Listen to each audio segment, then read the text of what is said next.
It isn't my phrase. I don't know who thought it up, but it refers to the fact that in the last, I'd say 10, 12 years, there have just been dozens of books written about Alexander Hamilton and Thomas Jefferson, and John Adams notably with the McCullough biography, Benjamin Franklin this year. And people just seem to be lapping up these books about the founding era. Many books are about 2 or 3 founding fathers who are either rivals or studies of character. It's been sort of fascinating. I became aware of it when I was asked to review books, and rarely would I be given 1 book. I'd be given 4 books to review because they'd come out at the same time, and they all dealt with the founding era. I think as you say, it's always been a popular subject. I think perhaps in our time there seems to be more ambiguity about our goals, or perhaps our national identity, and the founding fathers just clinch our national identity.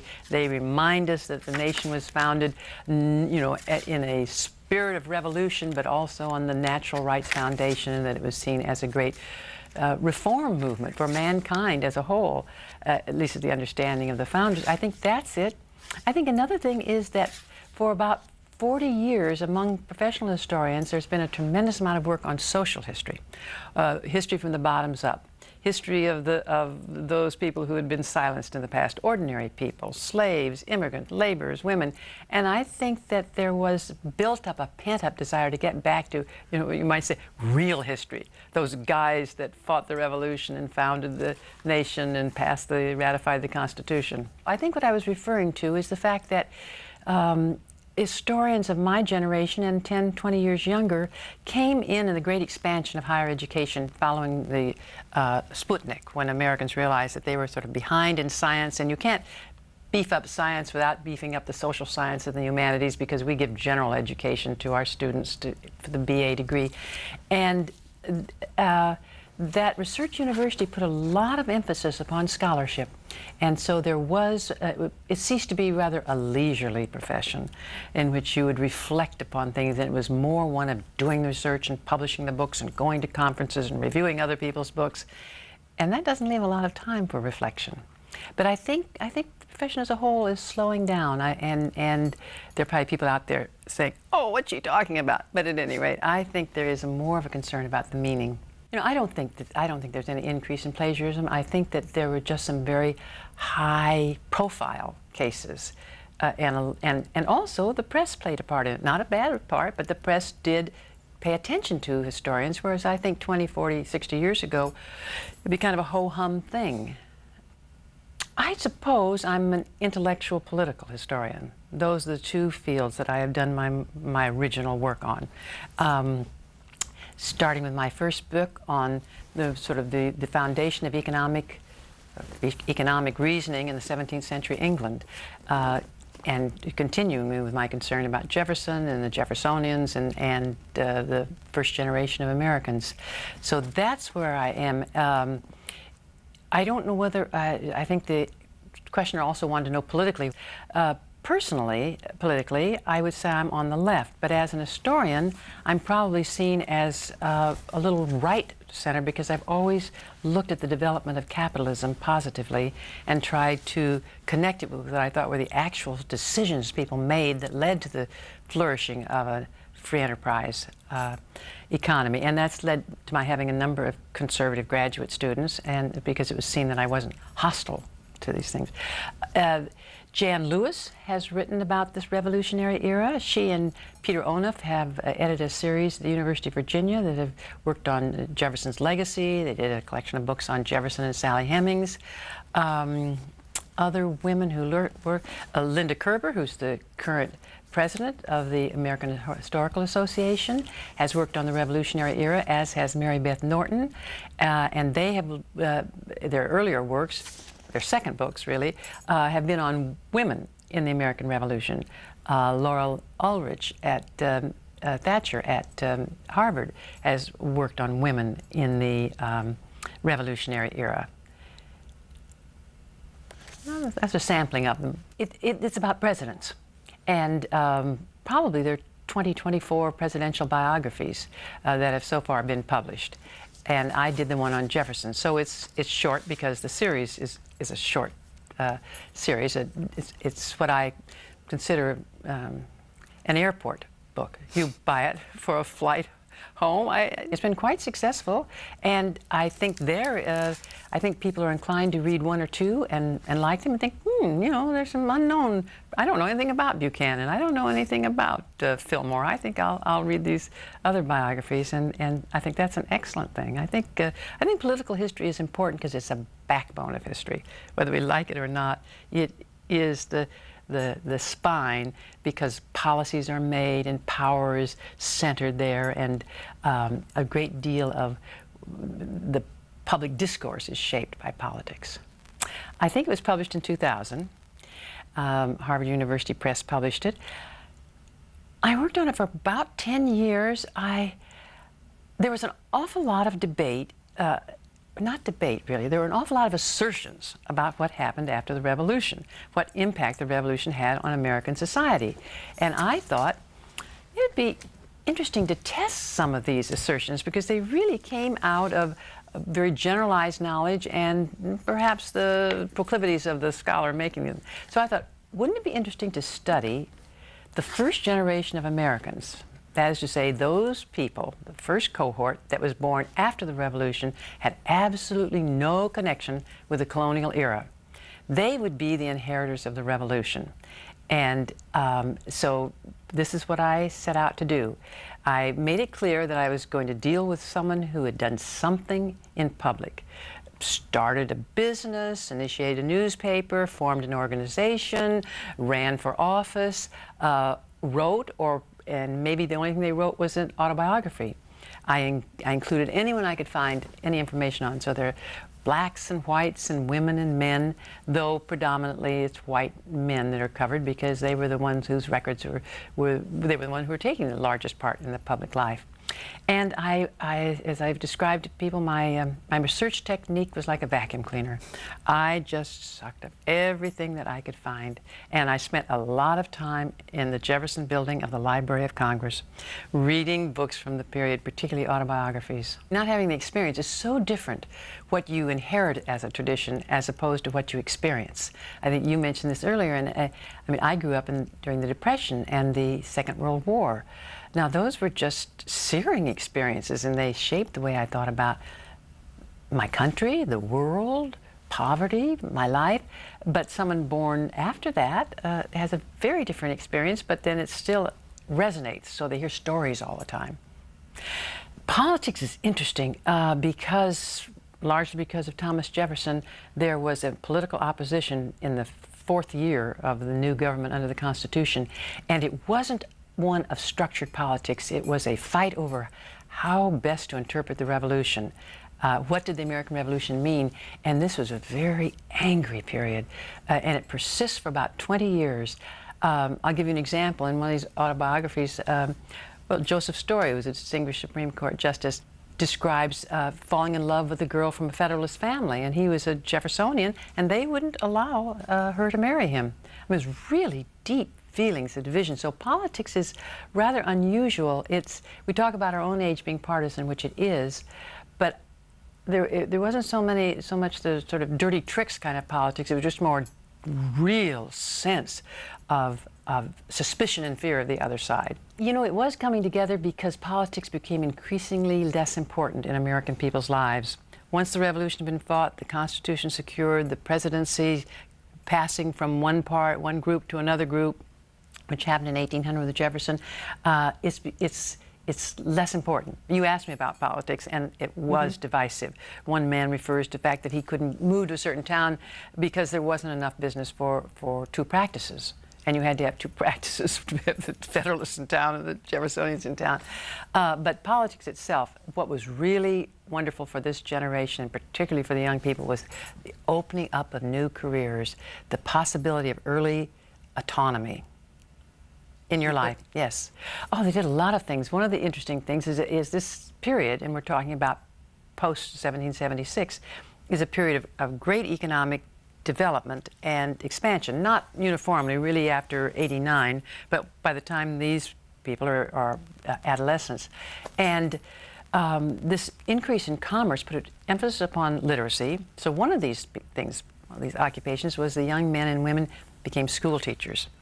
Didn't pay very well, but it paid enough for them to leave the farm, and it opened up a larger world to them. And very rarely did people continue teaching school for more than 3, 4, 5 years. Then they'd go into retailing. We don't realize that retailing is a new occupation. Before that, other than in the major cities, people made clocks. They put those clocks on their backs, and they went out and sold them themselves.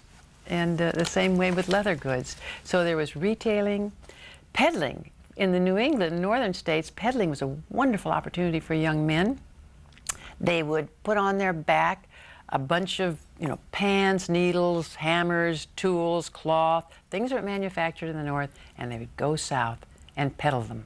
And they'd often pick up scrap metal on their way back and sell them to manufacturers who were turning out brass buttons and the like. So peddling was another way. Law, there was a great expansion in law, a great expansion in the professions in general. A lot of new universities. Politics was, all these little towns had their political leaders. Newspapers, just exponential growth in the number of newspapers in America. Well, I think they were developing initiative. I think the older society, some people took the initiative, but by and large, stability was a very strong goal. And these young people didn't care that much about stability. They took it for granted, and so they were taking the initiative.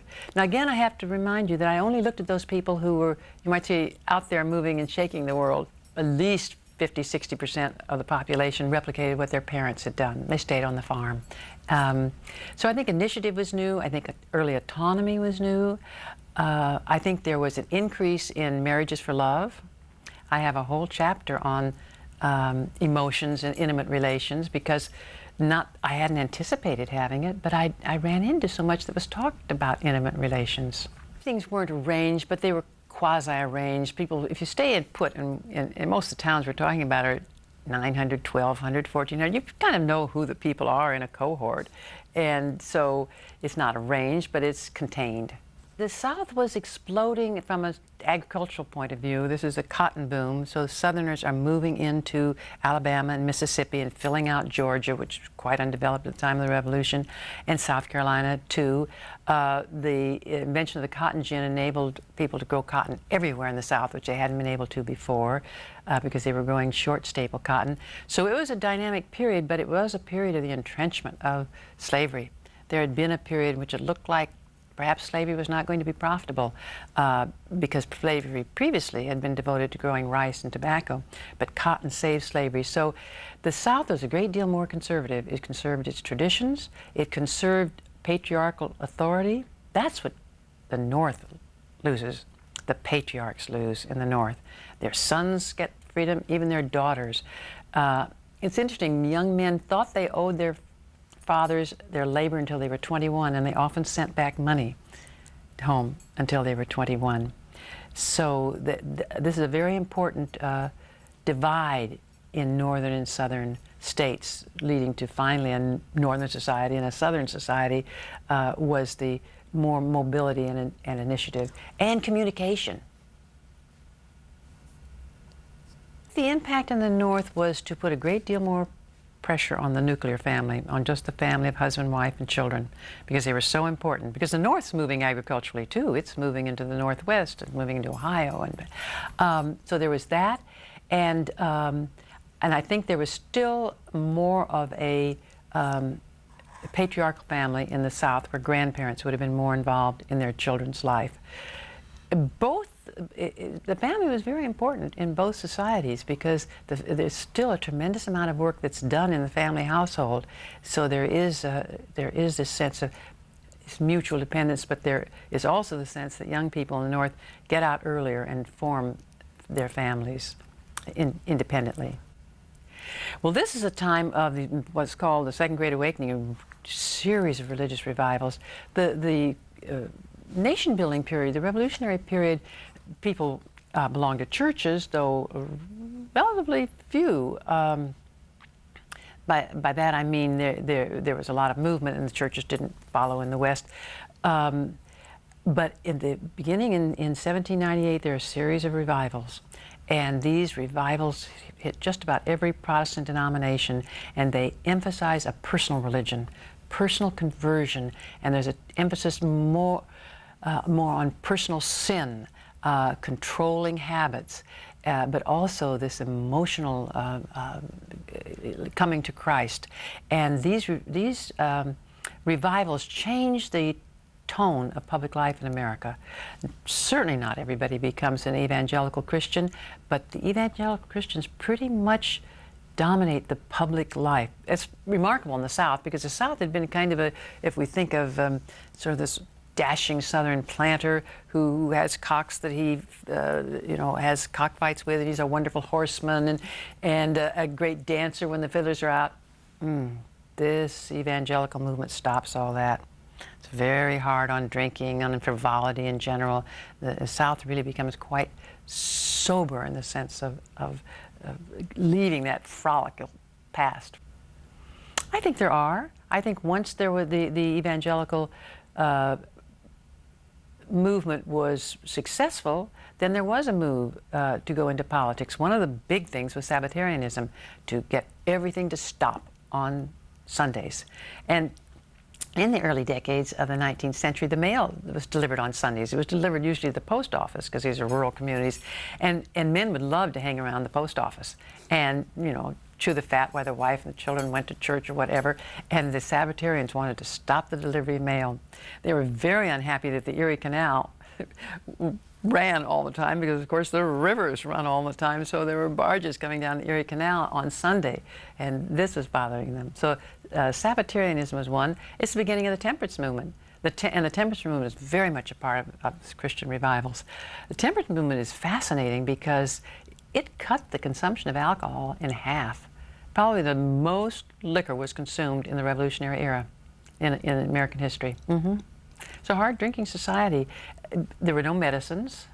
Liquor was often a medicine. Wars always tend to produce more drinking. Drinking is men leading a separate bachelor's life. Drink.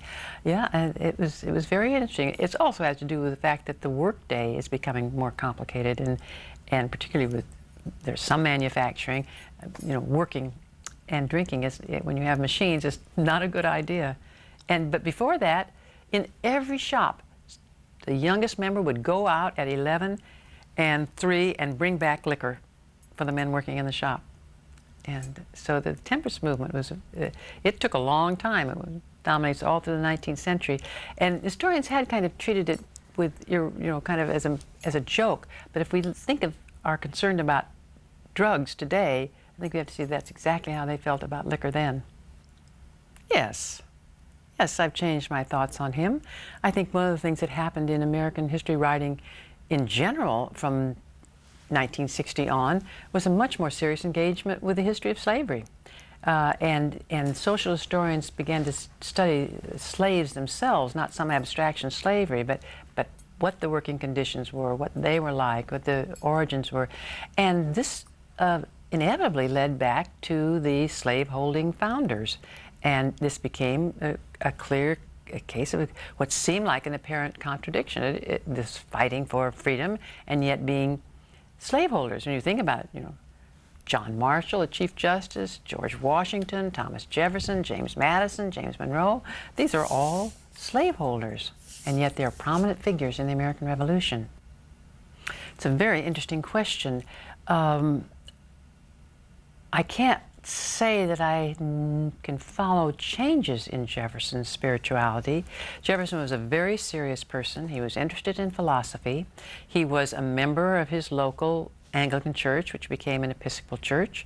When he retired, he went to church every Sunday, walked down the hill of Monticello with his Book of Common Prayer under his arm. He did not like organized religion. He was very suspicious of churches. He was always nagging John Adams, to whom he wrote in the last years of his life, about priestcraft, which is what the dominance of ministers. He saw this as a form of tyranny. But he was a great admirer of Jesus. He admired Jesus so much that he decided that he was going to produce a gospel, because he thought he could tell the difference between the real words of Jesus and those of the people who put together the Gospels according to Matthew, Mark, Luke, and John. And so he actually had 2 New Testaments, and he clipped out what he thought. He said they stood out like diamonds in a dunghill, and he put together his own gospel. And he did this while he was president, so it shows that he was very much engaged with this issue of moral precepts. Spirituality, I am not so sure about in the way I think that the author of that email meant it. He certainly was very responsive to beauty. Natural beauty of Virginia, and the beauty of music, the beauty of literature. Oh, absolutely. Well, of course, I'm telling you about the evangelical. That was the period, and it had quite an impact on Southerners. I mean, in upper state New York, they called it the burned over district because the revivals were compared to fire, and the fire had burned over. There's so many different revivals. Because the other thing, blending religion and initiative, is when people, usually men, had an insight about the church that led them to break away from their church and start a new church. So there were 10 or 15 new churches in America at this time. This is the beginning of American denominationalism, and there were people who had attitudes about baptism, which had always been one, about Sabbatarianism, which day to celebrate, or just any doctrine. And there was a tremendous amount of theological discussion going on, trying to get it right. I'm sorry, I don't know anything in particular about the Blount family. I certainly know the name because I'm familiar with the names of the signers of the Declaration of Independence. Yes, I think there was quite an interaction between the 2 revolutions. I think for the French kind of cannibalize the American Revolution. By that I mean they're not influenced in the sense that they have ideas they didn't have before. What they see is that this is a real example of a people changing their government, and not only that, but announcing totally new principles for founding a new nation. Now that view was embraced by those people who were the most radical in the debates before the French Revolution, when you're having the calling of the first election of the Estates General that becomes the National Assembly. And but the conservatives who look to England for a better model for France, they also pick up on the American experience, political experience. One of the key issues is whether you have a 1-house legislature or a 2-house legislature, the second house being reserved for the nobility or the aristocracy. And America was a real material for these debates. So in that sense, the American Revolution influenced. I think it gave credibility to the reformers. It wasn't an overwhelming influence in the sense of giving them ideas they hadn't had before, but it strengthened one strain of ideas.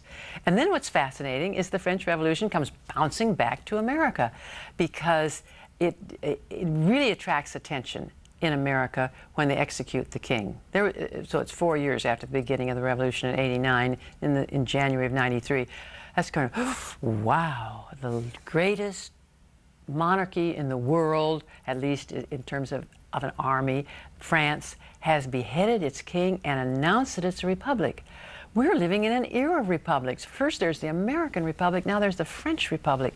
And I think that that was tremendously important in energizing people to join Jefferson in opposing the Federalists, because the Federalists were seen as very pro-British, as trying to turn the United States into a kind of a pure model of British society.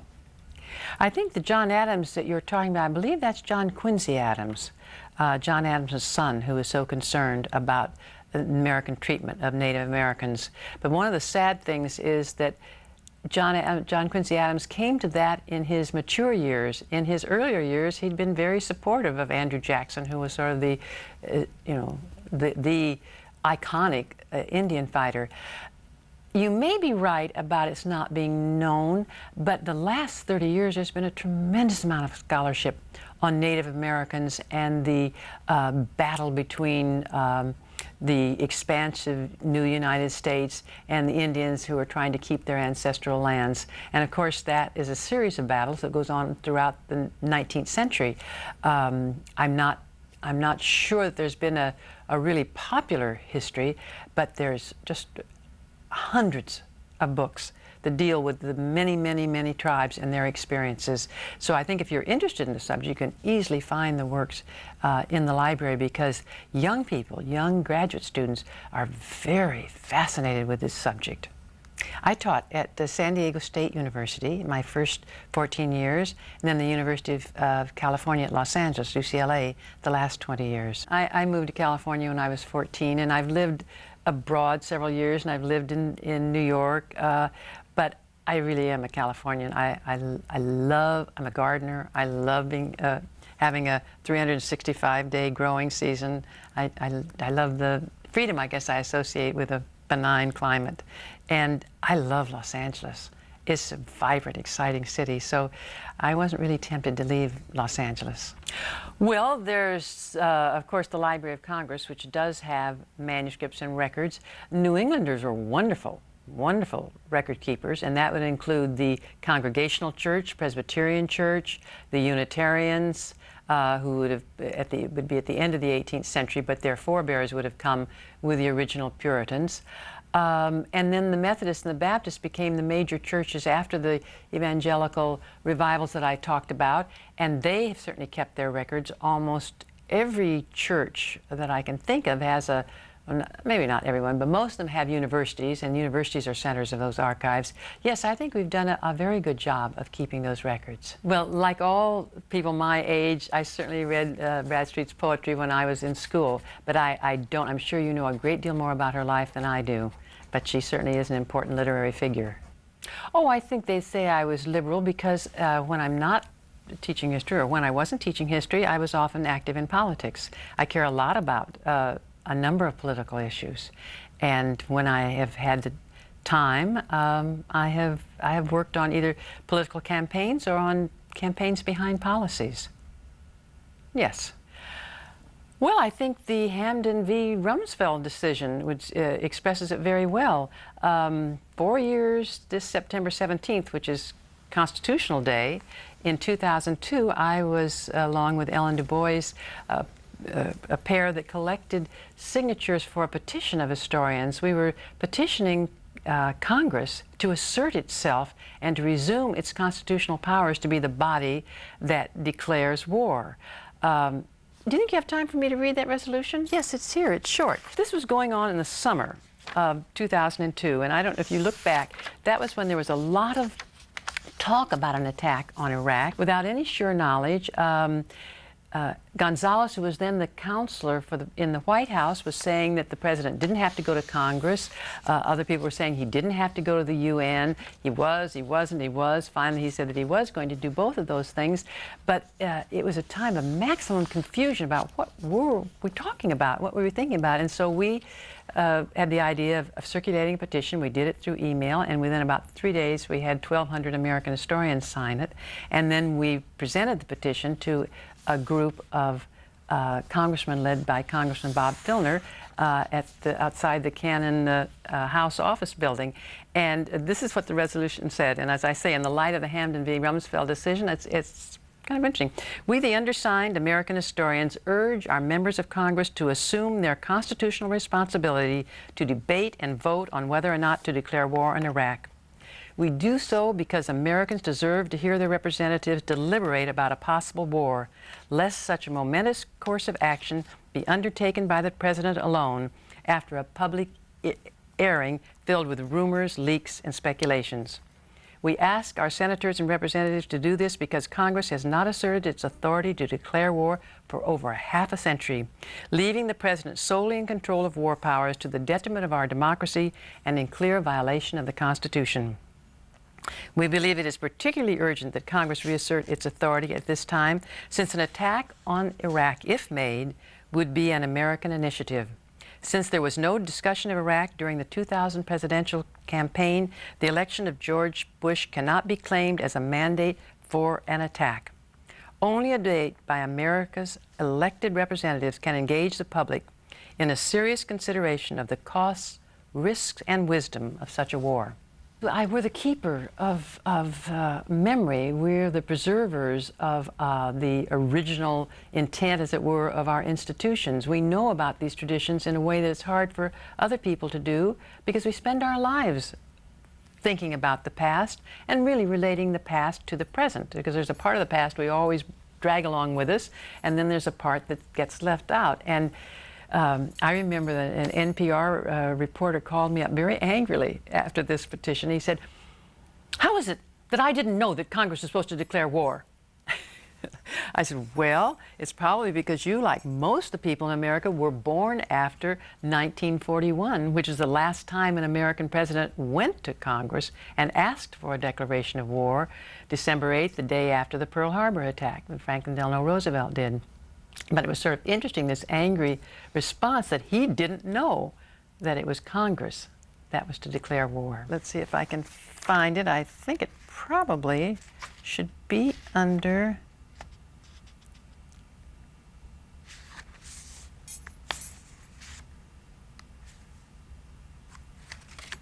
it should be the powers of Congress.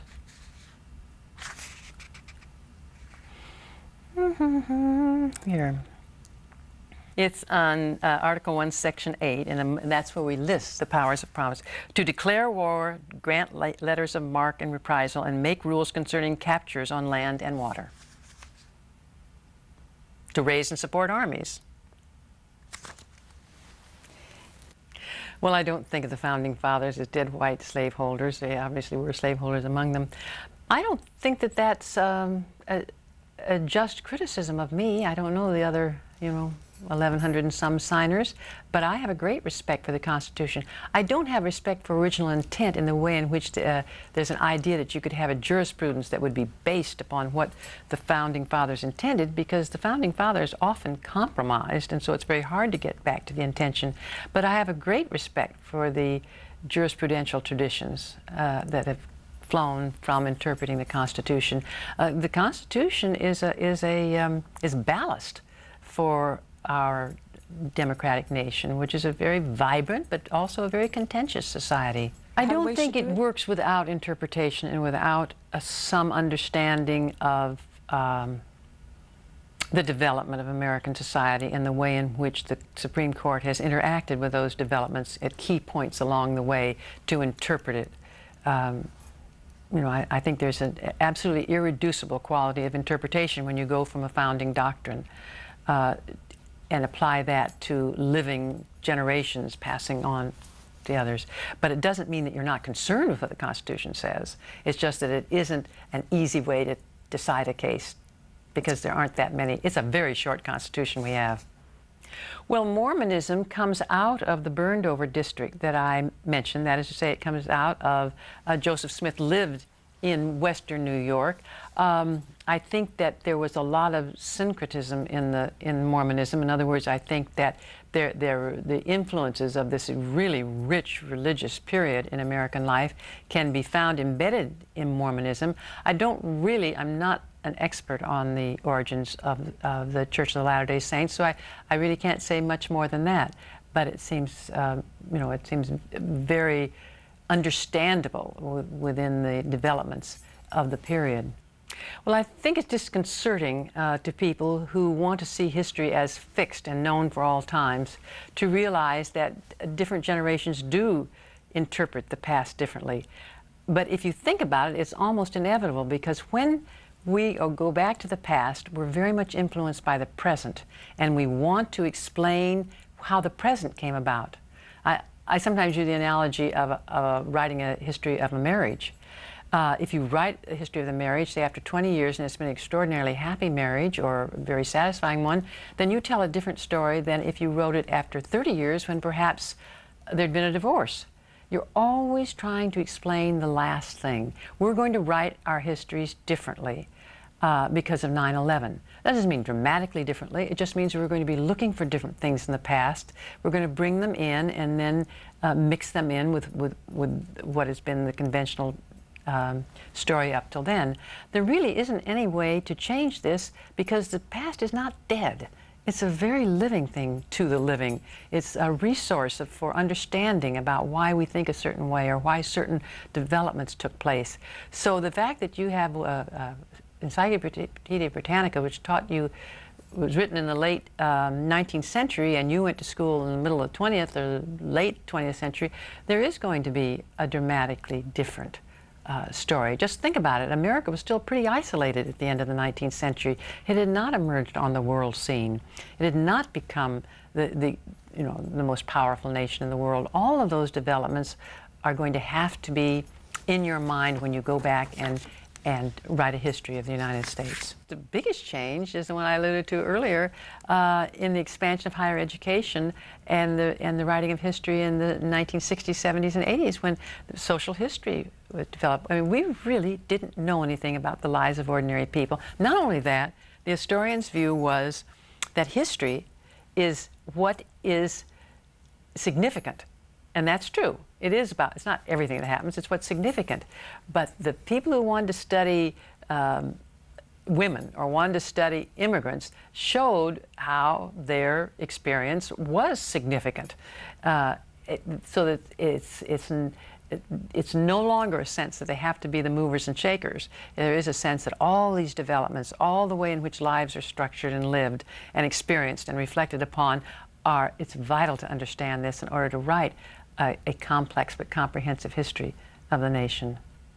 Well, I think you have to realize that we have an amendment process. Now, I think it is an unduly restricted amendment process, but we can pass amendments to bring the Constitution up to date. I agree with you that this subsequent living is going to influence how we see that Constitution, but I don't think I agree with you that original intent isn't important in trying to determine cases, but it's an original intent that's trying to look at the broadest picture. You take the Second Amendment. Now that, of course, there's a controversy over the Second Amendment, but it seems to apply, at least it does to me, to militias. So it applies to, as it were, extensions of government authority. It's very hard to read that Second Amendment and see it as providing a case for having unlimited access to guns with no regulation.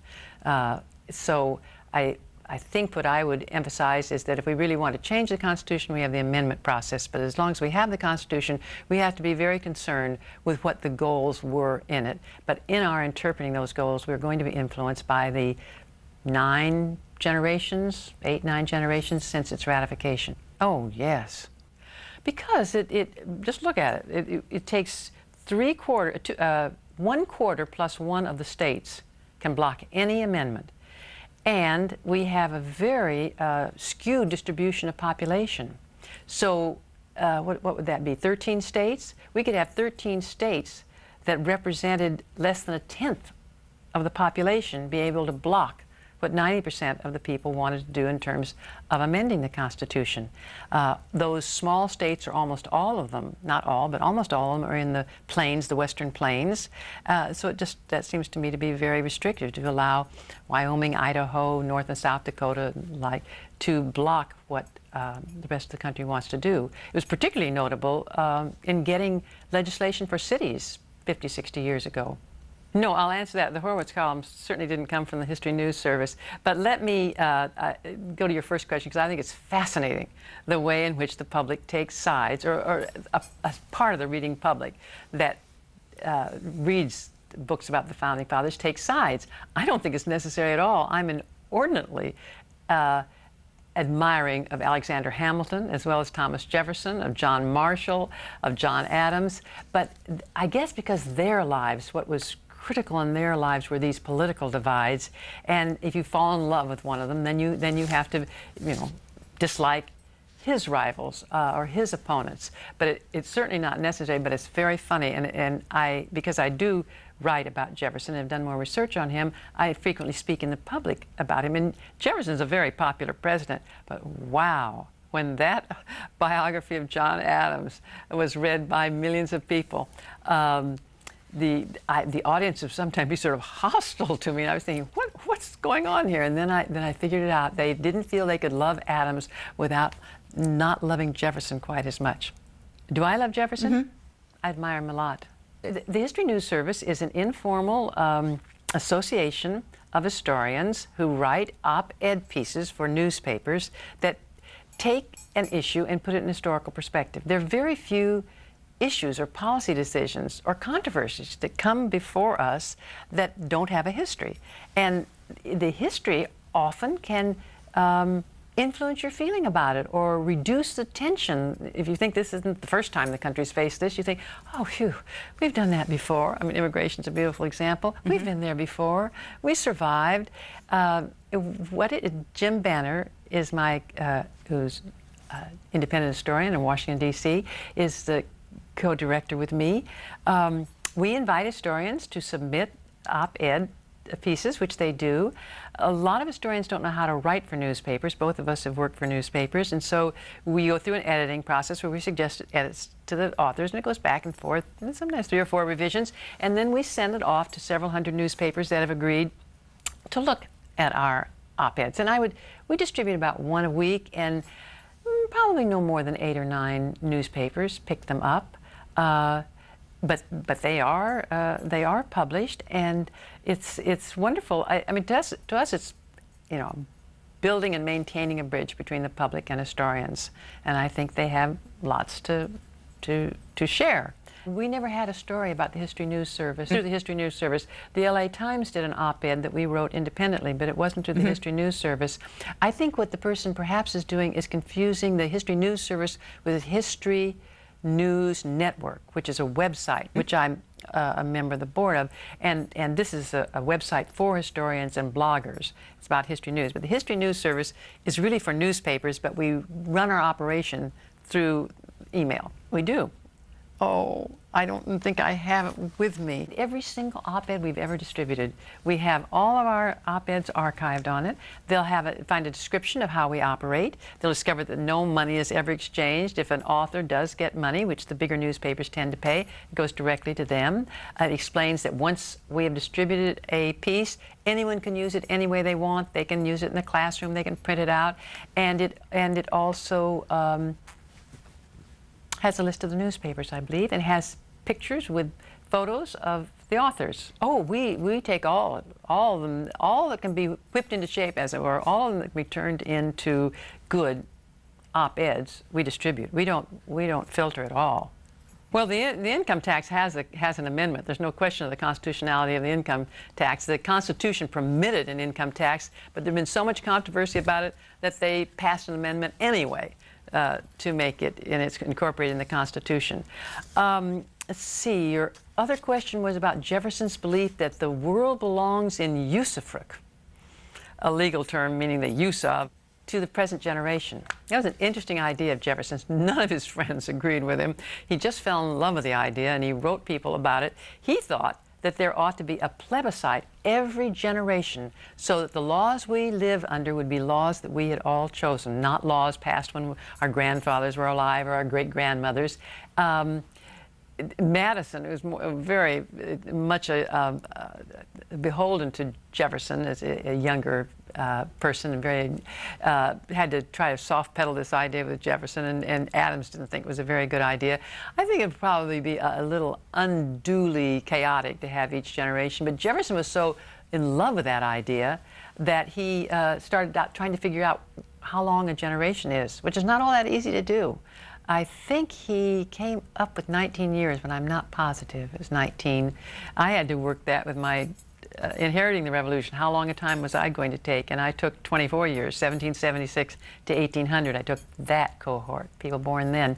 Of course, if Jefferson had his way, the Constitution would be voted on every generation.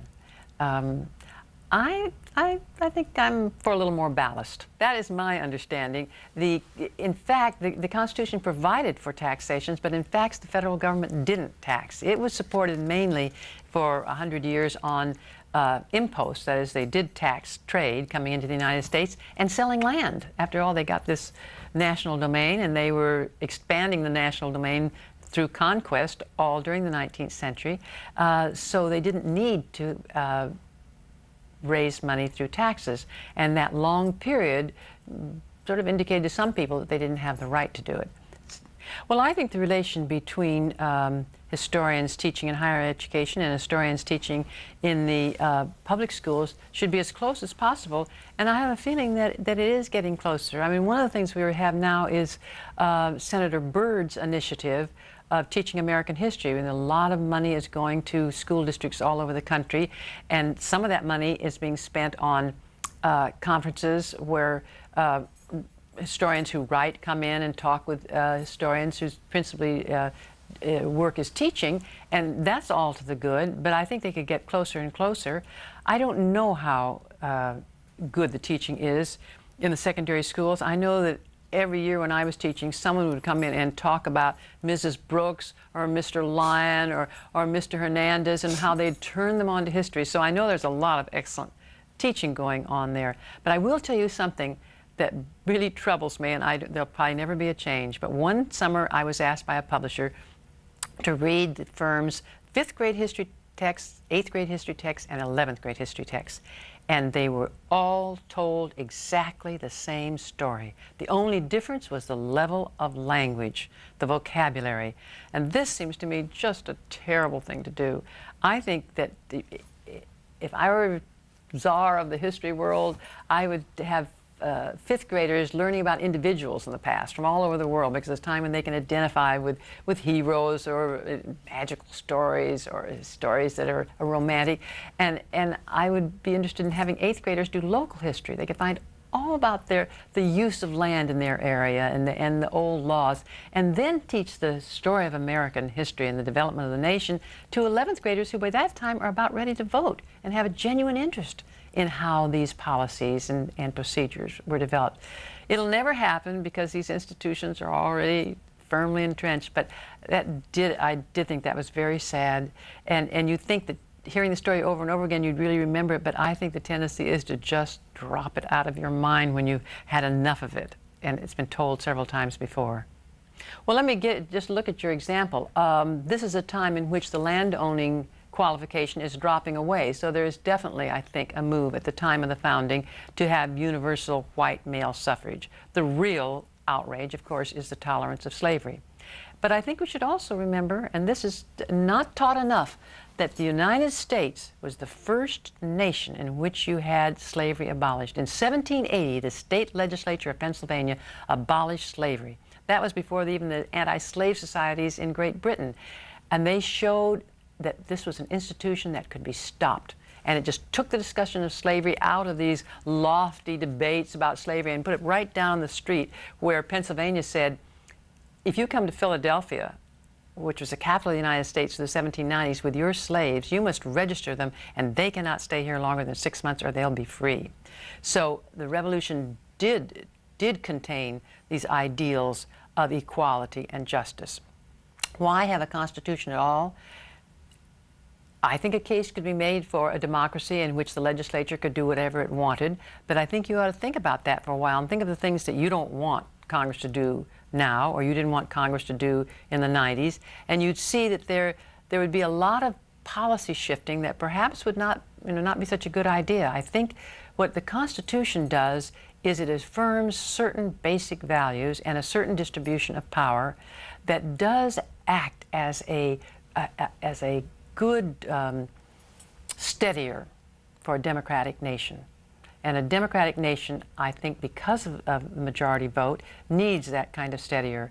I really wouldn't like to think of our government without the Bill of Rights, which is the first 10 amendments to the Constitution, because I know I and many, many other people would probably invade people's rights if we could get away with it in certain instances.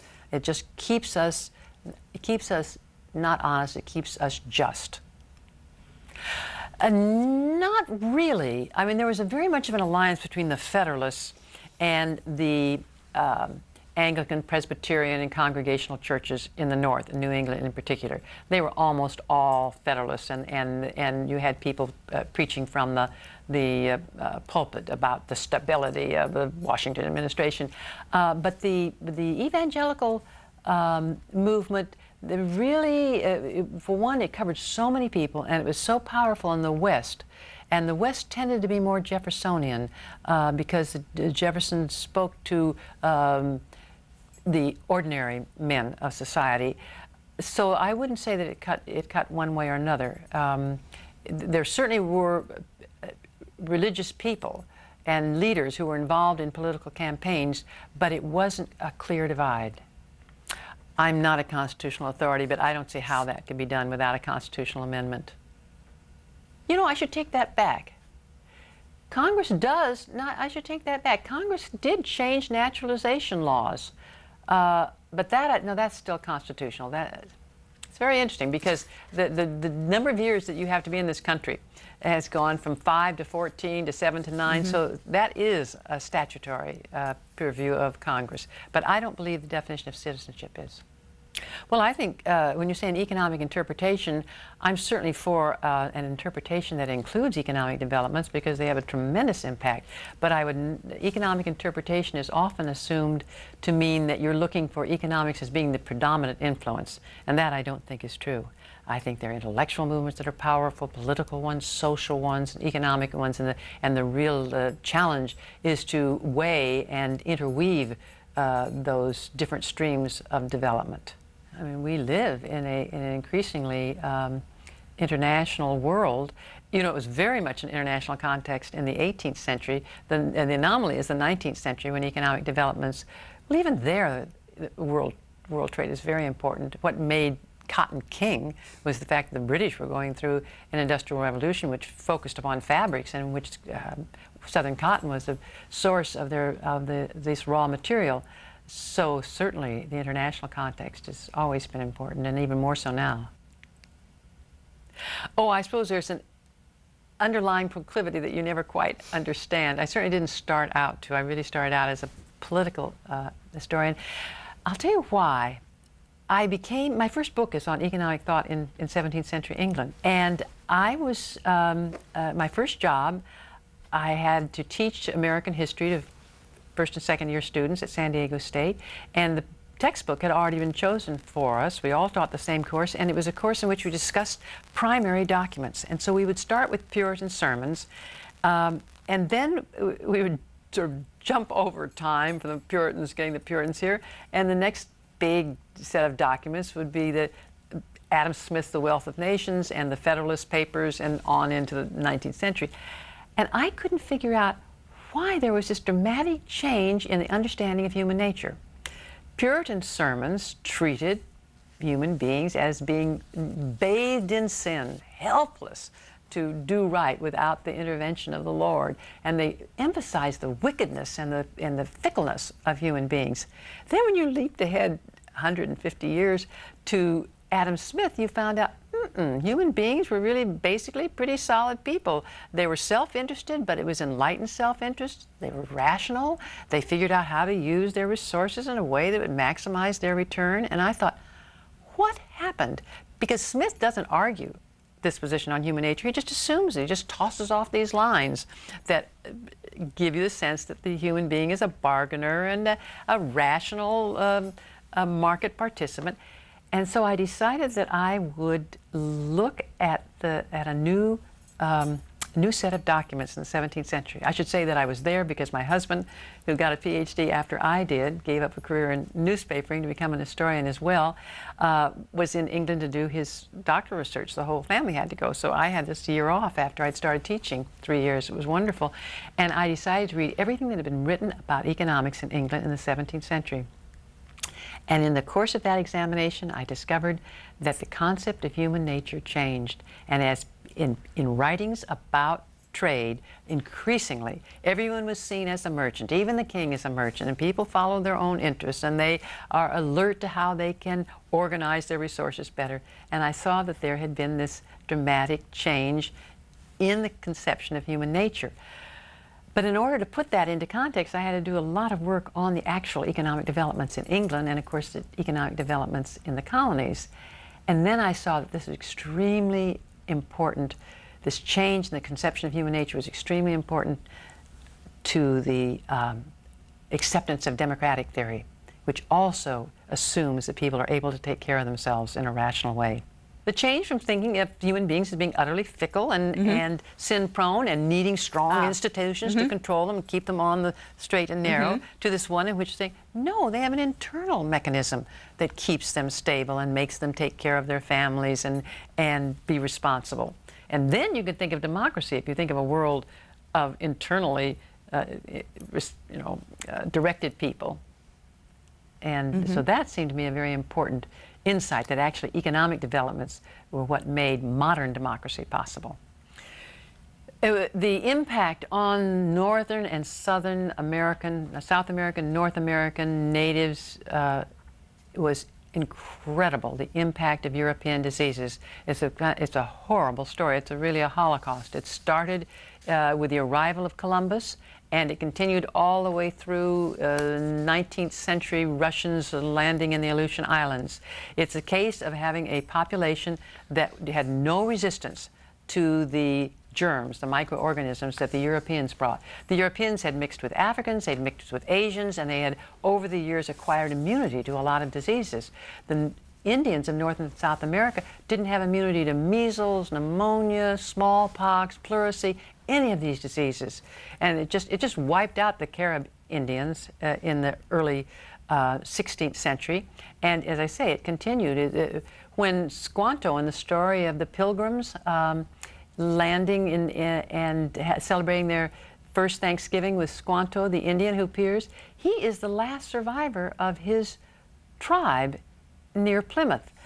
Fishermen had brought European diseases long before the Pilgrims, and there's stories of this over and over and over again told. So this is a 4th-century unintended Holocaust, you'd say. I didn't do the choosing. There was a committee of 9 people who represented different fields for the most part, a nice composition as far as balance of interests and types of institutions. And they did the reading. We divided up the reading of articles. What we were most concerned about was to have a very wide net and to get every history article that had been written in that enclosed time period surveyed, canvassed, and there are hundreds and hundreds and hundreds and hundreds of them. So that was quite a task. Then what I did was just run the election, as it were, and introduce the volume. I sent out the ballots, and we narrowed it down. Each person on the committee got to recommend, I think, 3 or 4 articles, and we all read all those articles. And then from there, we just did votes until we had the top 10, and then I read them, as I said, and I did the introduction. It's the first volume of the best articles in American history. There's a second volume that's in the works now, and we hope there'll continue to be more, because I think it's a wonderful idea for the public to be able to get a book that acquaints them with the best scholarship in American history during that past year. Older scholars tend to write more books than articles, so that's a tendency. Articles are the way in which young scholars get their work before the public, often before their first book is published. That isn't true of all those. They're not all young, but primarily they are younger. So that's another good reason for it, because it does acquaint you with the scholarship. Oh, there's always a generation coming along. Yes. I mean, history graduate work is very popular. People who love history want to spend their life reading and writing history, I think. Oh, I think it made me disappointed and sad. We're all human. We do these things, but I think that we all tend to be kind of identify with our team, as it were, and wish that we didn't have, scandals, if you want to say it, break out. As I said earlier, I don't think there are more now than before. I just think they're getting an attention that they hadn't before. What I was critical about was his not letting us know. I think that there is a kind of an informal contract between authors and readers that if you're producing a work of nonfiction, it's the best of your knowledge a work of nonfiction, that it is what you believe to have happened, or to be true, or accurate, or comprehensive. And he didn't do that. He slipped himself into as a character. I said the book was just fine with me as long as there had been a notice of it in the book itself. There was something in the dust jacket, I think. I think that even was after the dust up that they changed that. That was what I was critical about. I care a lot about this contract between the reader and the writer, because I think society is held together by trust. I think it's extremely important. I think we feel that about the businesses we deal with. We feel that way about our teachers. And I would say that, you mentioned these other controversies, they did tear a little bit of that trust. That's what I think is sad. I think, particularly in a society that's as free as ours, and we're unencumbered in what we do to a large extent, then trust, keeping your words, keeping faith with your fellow woman and man is very important. Well, I see from the way you phrased the question where you stand on it, and I'm certainly sympathetic with that. I was a part of writing the national history standards, and that was a question of determining what 5th and 8th and 11th graders should know. And it was sort of gave a comprehensive list. It was a way of which really helping teachers learn about the new scholarship as well as the old scholarship. And that had nothing to do with testing. That was simply advisories. I thought that was extremely valuable. I agree with you what happens with testing. I mean, it does, particularly with a lot of pressure put on the teachers, and the children then just become, you know, they're just drilled to say this or that, and they even have, you know, not mantras. Instead of really understanding what they're saying, they have phrases that describe something about the Missouri Compromise, you know, or the Sherman Antitrust Act. That's very bad. On the other hand, I do believe we've got to have some way to ensure that in the schools, history is being taught substantively, that there really is content. And I think that's more of a problem than perhaps you're willing to acknowledge. So I think what we're trying to do is to find a balance, and it seems to me that the No Child Left Behind is probably tilted far too far towards the testing. But I don't think that we should assume that if you don't test, every classroom is going to be one in which the teacher engages a student in reflective examination of the history, because I think that's just not the case. It takes very, very good teachers to teach the substance and also engage the students in discussions of the meaning of the past or different opinions they might have about it. The substance has to be delivered first before you can reflect on it, and that I think we should keep our eye on. What is the substance? What is the quality of the substance in the schools? I think it's a little different than today. Yes, he did have the legislature's printing business, but this was true of every newspaper in colonial America. That's how they survived, was to get the government business. Now, if you had a town like Boston, you could afford to have, or New York, or Philadelphia, you could have several newspapers so that just one of them would have the advantage of being the legislature's printer. But it was an extremely important financial foundation for newspapers. Newspapers rarely have made money on circulation alone. All our newspapers are supported by the ads in them. So I don't think that's really an example of government business, malevolent contacts and contracts. That was just standard. The legislature of every one of the 13 colonies gave its business to one printer, and that printer then usually had the wherewithal to publish a newspaper. Well, that was about this issue of the constitutionality. That was saying that, remember earlier someone asked me if I thought that some of the initiatives of our present administration were unconstitutional. I said, yes, I did think they were. That's what that op-ed addressed. It addressed what the idea that we felt that we were in a constitutional crisis. I guess, again, the Hamden v. Rumsfeld decision really spells that out pretty carefully. To put it in a nutshell, we had a situation in which a war was publicly discussed as a war on terror. It was never declared. It's not a war in any traditional way. It's hard to know how this war on terror could ever end in any kind of a peace treaty. So the war, that is kind of obviously a very grave situation, fighting terrorists, but it doesn't really fall into the category of a war that begins and ends. So we have the president as commander-in-chief assuming powers that are never going to end, greatly expanding the presidential initiative. And what I loved about the Hamden v. Rumsfeld decision is they reasserted, as our petition had, that the war powers are shared between Congress and the president. And people will say, well, Congress voted to give the president the authority to go to war if he wanted. Well, that's just like knocking the ball back into the president's court. That's not taking the responsibility for declaring war. The Constitution gave that to Congress because they knew that the members of Congress were those people most in touch with the people who were going to have to pay for that war with their blood or with their money. And so there's a sense that they would best know what the impact of this would be. It's a very different thing to get up and vote to declare war or not to declare war, as opposed to simply bouncing the ball back into the president's court and saying, okay, you have the authority to do this. I don't like fingers of blame, but I do think Congress has been pretty supine, and we have a feeling now that they're just beginning to assert their authority as they see. You know, there's also the issue of the signing statements in which the president interprets the law. The Constitution is very clear about Congress passing the laws and the president executing the laws. No, I think that's what's missing, is that they assumed that they'd be very jealous of their powers, that they would not want the president or the courts encroaching upon them, and that they would, yes, they might have different opinions and be rivals over certain policies, but they would feel a corporate identity.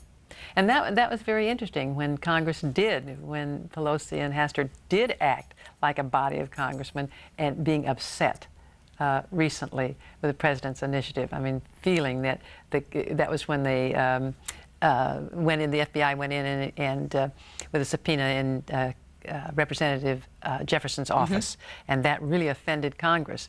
Probably the president does have the power to do that. I think so. But again, I'm not a constitutional authority. But I was just so thrilled to see them come together and say, wait, this is Congress and you can't do this. It was in 1994, and it was a fundraiser for the New York Bar Association.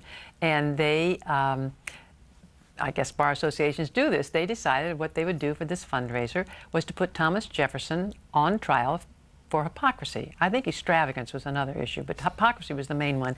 And they got Chief Justice William Rehnquist to be the judge, and Charles Oglethorpe, who is a professor of law at Harvard, was the prosecutor.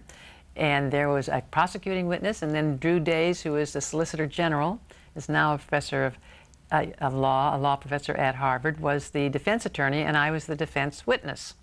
It was a wonderful trial because we won.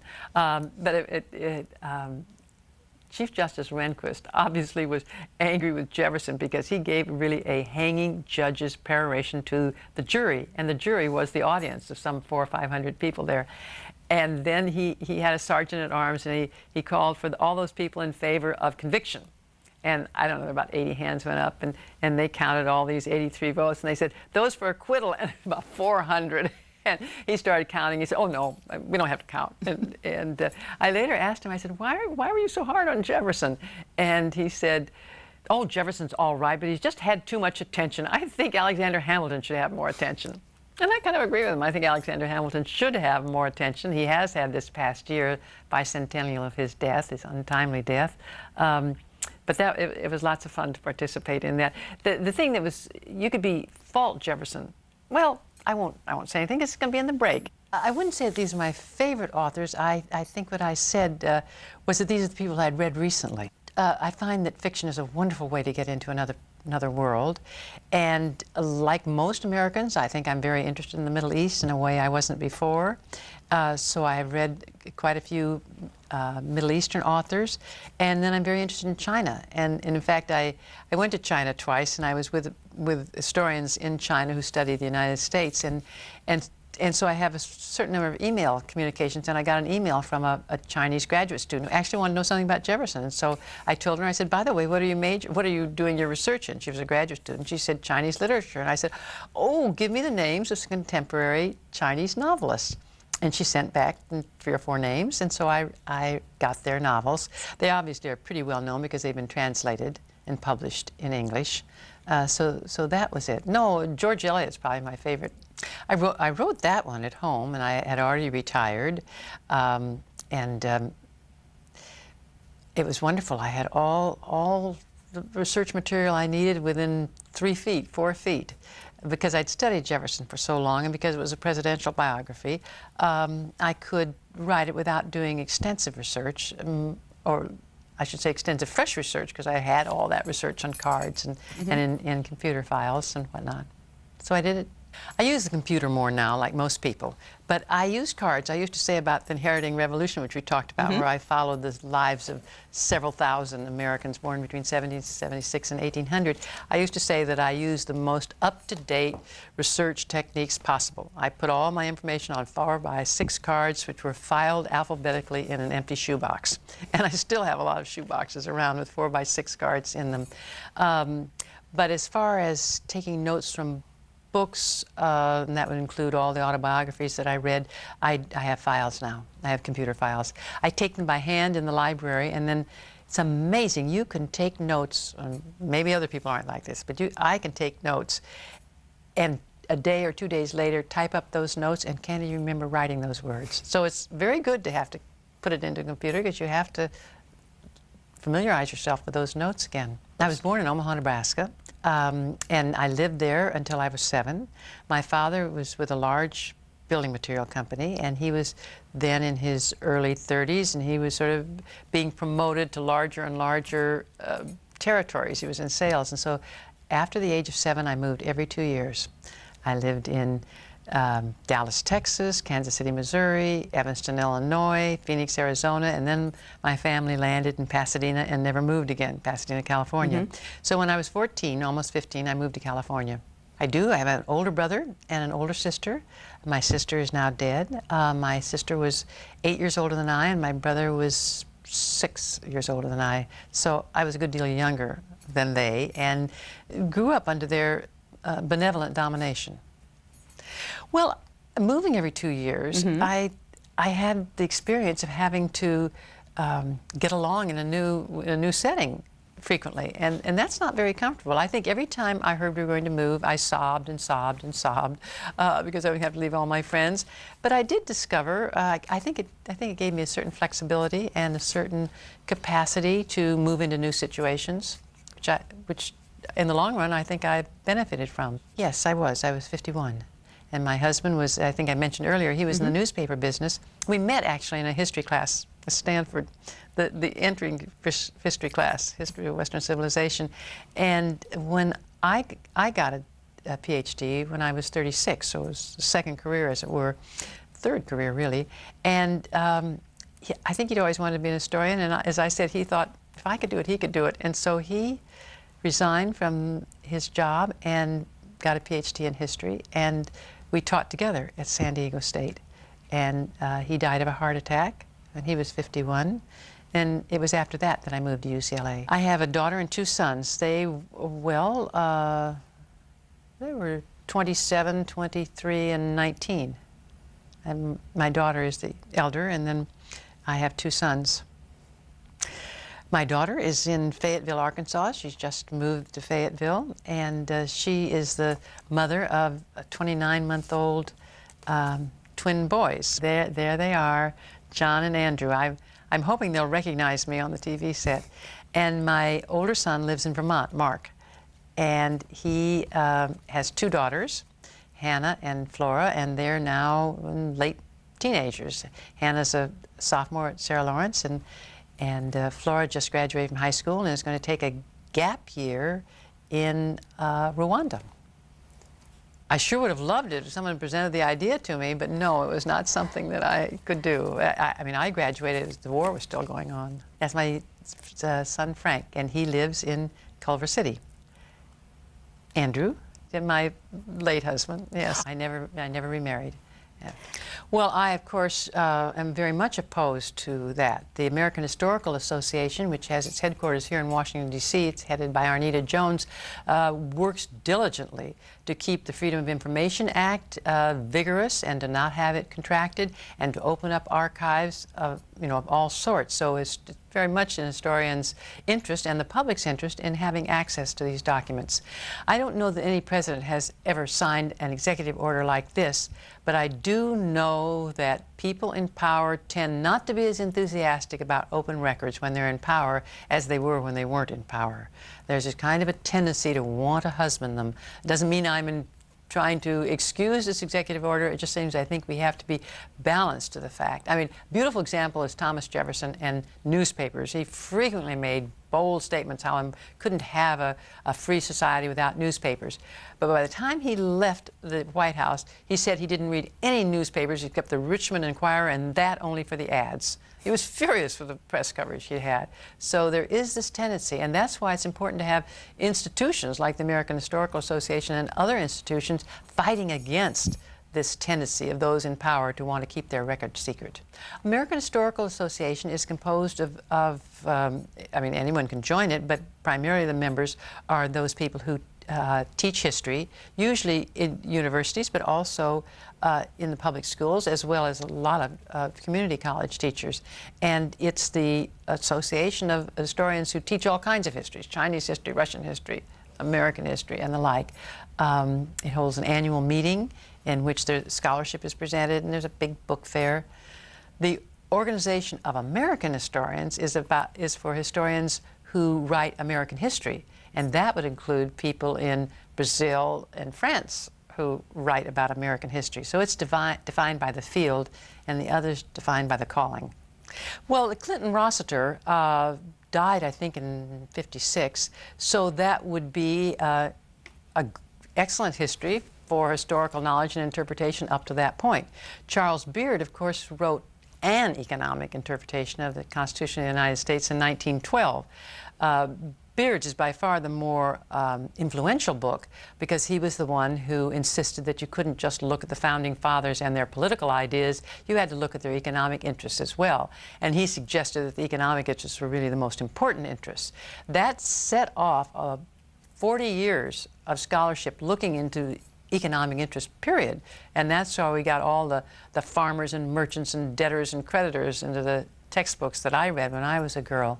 They're both fine books to read, but they certainly aren't going to bring you the newest scholarship, which is a great deal more comprehensive, and I would say more complex.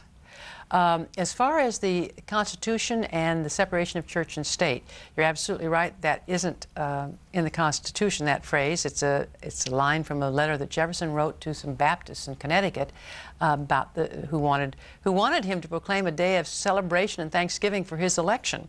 And he declined this because he said it was not the role of the United States government to declare a day of thanksgiving, because there should be this separation of church and state.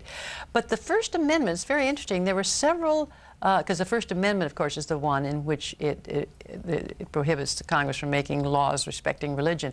And it had a much more restrained wording. One of the options was to say that Congress couldn't play favorites for religious groups, but could share any funding with a lot of religious groups. And that form of the First Amendment was not passed, and the one that passed is a great, I think, it supports effectively non-governmental intervention in religious matters pretty effectively if you read it. So I don't think that it's extraneous, though all those things always require interpretation, because they set down a general principle that then has to be addressed to a creche in the public square in Akron, Ohio, and that always takes some interpreting. Yes, I do know of it, and I did read parts of it. I think a lot of it is fictional. I mean, it's based upon a real person, but we have absolutely no way of knowing what their relationship was. The only thing we have connecting them is the fact that Sally Hemings was a slave who came into the Jefferson household with Jefferson's wife. In other words, it was a part of his wife's property, that she lived at Monticello for the rest of her life, that she went to Paris, accompanying Jefferson's second daughter to Paris when he was the minister to France. And then now, since 1998, there are DNA tests that have shown that a male Jefferson was the father of Estes Jefferson, who was born after Jefferson left the White House. And in all probability, Jefferson is the father. Even though there are 17 or 18 male Jeffersons around, he was the one that had access. And I think that everybody in the Monticello Foundations believes that he was the father of Sally Hemings' child. But that's all we have. I mean, it's an outline, it's a factual outline, but the nature of their relationship would be very difficult to affirm. And I would go further to say that such a relationship in his day would have been seen as a real scandal. If it were an open relation in which he and Sally took walks around Monticello or touched one another. He lived most of the time in Monticello with his daughters and his grandchildren. His elder daughter had lots of children, so it seems very unlikely that there was a lot of personal interaction. This was a campaign charge in 1805 when he ran for re-election. So this was something that's been in the public record, and it had been revived again in the Journal of Negro History, I think, in the 1930s. And then Fawn Brodie in Jefferson, an Intimate Biography, had made a very strong case that he had a relationship with Sally Hemings. And I did not think he had, because at least in that campaign, he disavowed it indirectly in a couple of personal letters. He said, of all the calumnies that have been spread about me in 1804, the only one is that I did pay court to my neighbor's wife. So it was shocking. I'll tell you why it was shocking to me is because Jefferson was so against mixed births, mixture of races. He was very much against it in terms of Native Americans and whites. In the West, his plan for the West is this mixture he really disliked. He was very forthright about the things that he felt, and he certainly felt that about mixtures of slaves and slave owners or white people. So it took a lot of thinking through to figure out, you know, who is this Jefferson I think I know. Well, I think it's an unusual circumstance. Congress was not, when Jefferson was elected, he was elected, and that time you were inaugurated in March, and Congress was not going to sit until December. So there was this period of quite a few months in which there wasn't any Congress. The new Congress was going to meet in December, and Jefferson was very concerned about this, but the Barbary pirates had attacked. They had attacked our flag, and they had attacked a ship, and he felt that he had to respond, and he did respond. But the minute Congress was in session again, he reported to it right away and asked for approval, for this retroactive approval, as it was. I think this is a kind of situation in which the president, who's, as it were, always on call, always responsible, has to make a determination, and there was no Congress for him to consult. He certainly consulted widely with his cabinet. Well, you know, revisionist history is a kind of a loaded phrase because it's never seen as a very positive adjective. Let me just give you an example of what I feel about revisions. People are very resentful of having any history in the history textbooks that's different from the one that were in the textbooks that they read. And yet, I was giving a lecture in a chemistry classroom a few years ago, and I looked up at the elemental chart, and there were 102 elements. Now, when I was taking chemistry, there was something like 91, but no one says, oh, those revisionist chemists, they've added 11 new elements to the periodic chart. How can they do that? Revisionist history is new scholarship, and whenever you find out something new, you have to incorporate it into the story you tell. Just look at the explosion of research on American history, say from 1965 on. An enormous expansion of higher education. You can't get a PhD in history without doing a piece of original research. This cohort of historians and their successors were very curious about slaves, not just slavery, and immigrants, not just immigration, and women, not just the suffrage movement. They did this research on it, and now it has to be incorporated into the other knowledge that we had. And that's what goes on in every field of inquiry. New knowledge has to be incorporated into the old. That's usually what people mean. I mean, that's what I mean by revisionist history, but that's not what people usually mean by it. They think it's tenured radicals who are sort of making up stories and interjecting all sorts of unfamiliar people into the American storyline. And of course they're unfamiliar because there'd been no knowledge about them before. And now we have all of this new knowledge. Well, I think that George W. Bush is not alone in summoning history. I think maybe Richard Nixon was the first one, but historians presidents often will say this is the first time in history that such and such, or history will evaluate this differently, and they look at the reappraisal of Harry Truman, who was held in pretty low esteem right after he left office and then became a very popular and admired president. And I think every president since Harry Truman is hoping that he, and maybe in the future she, will be evaluated in a Truman-esque way. I don't know how, I absolutely don't know how historians are going to treat George W. Bush. I think the way he is treated will depend a great deal on the things that are happening right now, that are happening now and in the concluding years of his administration. If things go very well, then I think historians will take a favorable view. If they continue going badly, I think they will, appraise him. But I do know that the opinion, interpretation of his administration won't stay put. There'll be successive generations that are going to interpret what he's done and the initiatives he's taken and the tendencies he's emphasized and the ones he's ignored in terms of what happens in 10 years, 20, 30, 40, 50.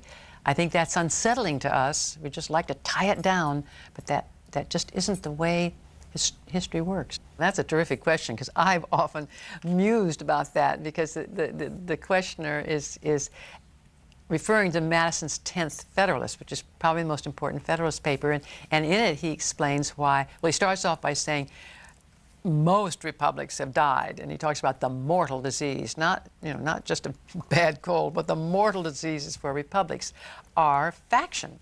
And then he goes on to say that the minority factions and majority factions, and a faction is a group that wants to act against the interests of some other group or the long-term interests of the whole. And he said, we don't have to worry about minority factions because the majority rules here, but we really have to worry about majority faction, which of course what he's really saying is what we really have to worry about are majorities, which is a little hard when you have a democratic government and the majority has the power. And his solution is, well, if we have a large republic, if we extend the orb, there will be many, many, many interests. And it'll be very hard for one interest to dominate, and you have one majority faction that's going to do in the other people. So it sounds just interesting. It's sort of like saying if you have 15 religions, it's a lot better than if you have a small country with 2 religions, in which everyone has the votes is going to do in the other. And then, as the caller shows, Madison is Jefferson's right-hand man when Jefferson organizes an opposition against the Federalists. Jefferson thinks they're going in a very elitist, pro-British way and organizes an opposition, and he and Madison take a famous botany trip upper state New York to talk to Governor Clinton in Albany, who's a Democratic governor of the state of New York. And the botany is always seen as kind of a cover for the fact they really want to make some political alliances. I think that times change, needs change. This is 6 years later. I think also probably Madison didn't feel like they were forming a faction or even majority. I think they were struggling over how to interpret the revolution, how to interpret its meaning, and I think that he was entirely persuaded that Jefferson was right, that there was a threat to what they thought they'd fought the revolution for. Well, I think the Founding Fathers would differ in what they thought of that. I think those that were from New England were used to having ministers have strong opinions and give sermons in which the members of the town council and the governor and lieutenant governor would listen. I think they would think that it was entirely appropriate to hear what the religious leaders thought about an issue. I think that those people who were Baptists, and the Baptists were one of the fastest growing denominations then, had a very strong historical tradition that the church should not interfere with politics and politics should not interfere with the church. A very strong desire for this separation. So I don't think that you can lump the Founding Fathers all together. It depends a lot upon their experience. The Episcopal Church, the Anglican Church in the South, was not a very strong church. It was pervasive, but they had very weak ministers in that the vestry, that is to say the members, sort of controlled their appointment year to year. They were very reluctant to invest them for a lifetime, and this kept a certain amount of control over the clergy, not all the clergy, but predominant clergy in the South. So I think they would have had a different attitude than those people from New England. Van Buren came from the Dutch background, becomes a president. That's probably the strongest part of the Dutch heritage that you'd find in inheriting the revolution, because of course the Dutch had not been officially in New York for over 100 years by the time of the American Revolution. I think the Dutch were extremely important in the founding. I mean, they did found New York, but their influence definitely tapers off after the English succeed in taking New York away, renaming it New York. Duke of York is Charles II's brother. He gives the province to his brother, and it's run as a proprietary colony. I think that the influence is very present in Manhattan, or the place names, and And as you say, there was this tradition of tolerance. It was a kind of a merchant's tolerance that they had, but it was an important example. It's often referred to. Why it was important in the colonial period, it's because there were so many different churches, so many different languages spoken in New York, that people could instant it and say, look, people of different ethnic backgrounds and different religion can live together in peace and harmony. So that was a living example. But if you look at the long number of years of colonial history and national history, you see that the Dutch ruled for only about 40 years. I'm afraid that I'm just like you in seeing the way forward. That is not anything that I know about. I'm an historian, but I share with you the concerns you have. They bother me a lot. I support a group in Los Angeles that was able to get the living wage ordinance passed for city employees, including all the people that work for contractors with Los Angeles, like those at the international airport, LAX. I think the living wage movement is extremely important. It is, you know, as a citizen, it's distressing to think that our Congress wouldn't even pass a small increase in the minimum wage, which is the lowest it's ever been. I think that in our traditions we have two values, liberty and equality, which often are in tension. I think probably the best way forward, as I think about it, is to return to those values that we had, which definitely were supportive of every individual's having an opportunity to develop in her way and his way. And we can't have that if we have a large population that's in poverty. It's extremely important for Americans who care about this to be politically active. Historians aren't going to help us here, but citizens who perhaps know their history and admire the fundamental values will be perhaps energized to do more in the public realm. I think so. Mm-hmm. Well, it's dramatic. You have a fifth of the population enslaved. It's the largest proportion of African Americans in our history. It was, I mean, just in numbers. There was a middle class, and this middle class is growing because this middle class is composed of farmers and retailers and professional people, and Americans are moving into the richest land that the nation has before they got to California. And of course, they're putting in sweat equity and bringing these lands into cultivation. But you know, a man can go out with, if he has 2 or 3 sons, and take up enough land to leave the sons with a farm that will support them. So there was an rapidly expanding middle class in the early decades of the 19th century. And that middle class benefited from slavery. And the South would have made money from cotton, but perhaps not quite as much without slavery. But it's a different situation. But in the white population, there would be a tighter band. There wouldn't be the extremes. No, it certainly doesn't detract, but it's hard to do because scholarship involves conveying a lot of knowledge. I mean, I just said things about the statistical representation of African Americans. Well, statistics aren't very interesting to read. If you want to get a history that has the structure in which people live as well as the narrative, you've got to put in those background statements, and they're not as entertaining as if you just tell the story of George Washington or Daniel Boone and leave out what is structuring their world in terms of mortality rates and the quality of the food and the communication and transportation system.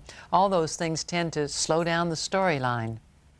Well, it's you put your finger on it. I think that the South has been the way the South has been, and it has been tremendously influenced by evangelical Protestantism and the revival message from the early 19th century on.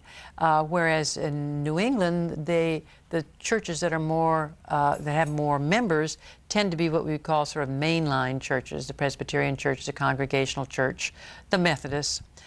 Baptists there are many, many different kinds of Baptists, so I don't think we can lump them all in the same category. I guess it's just how those religions have developed.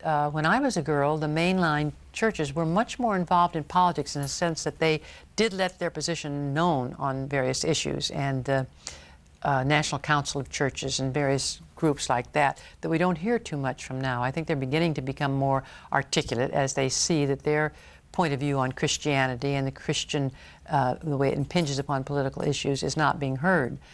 So I would say that it was really sort of the development of an evangelical Christian dominance in the South, and perhaps also moving into the West, taking advantage of the new media to have an impact on politics, and the other churches sort of now playing catch-up.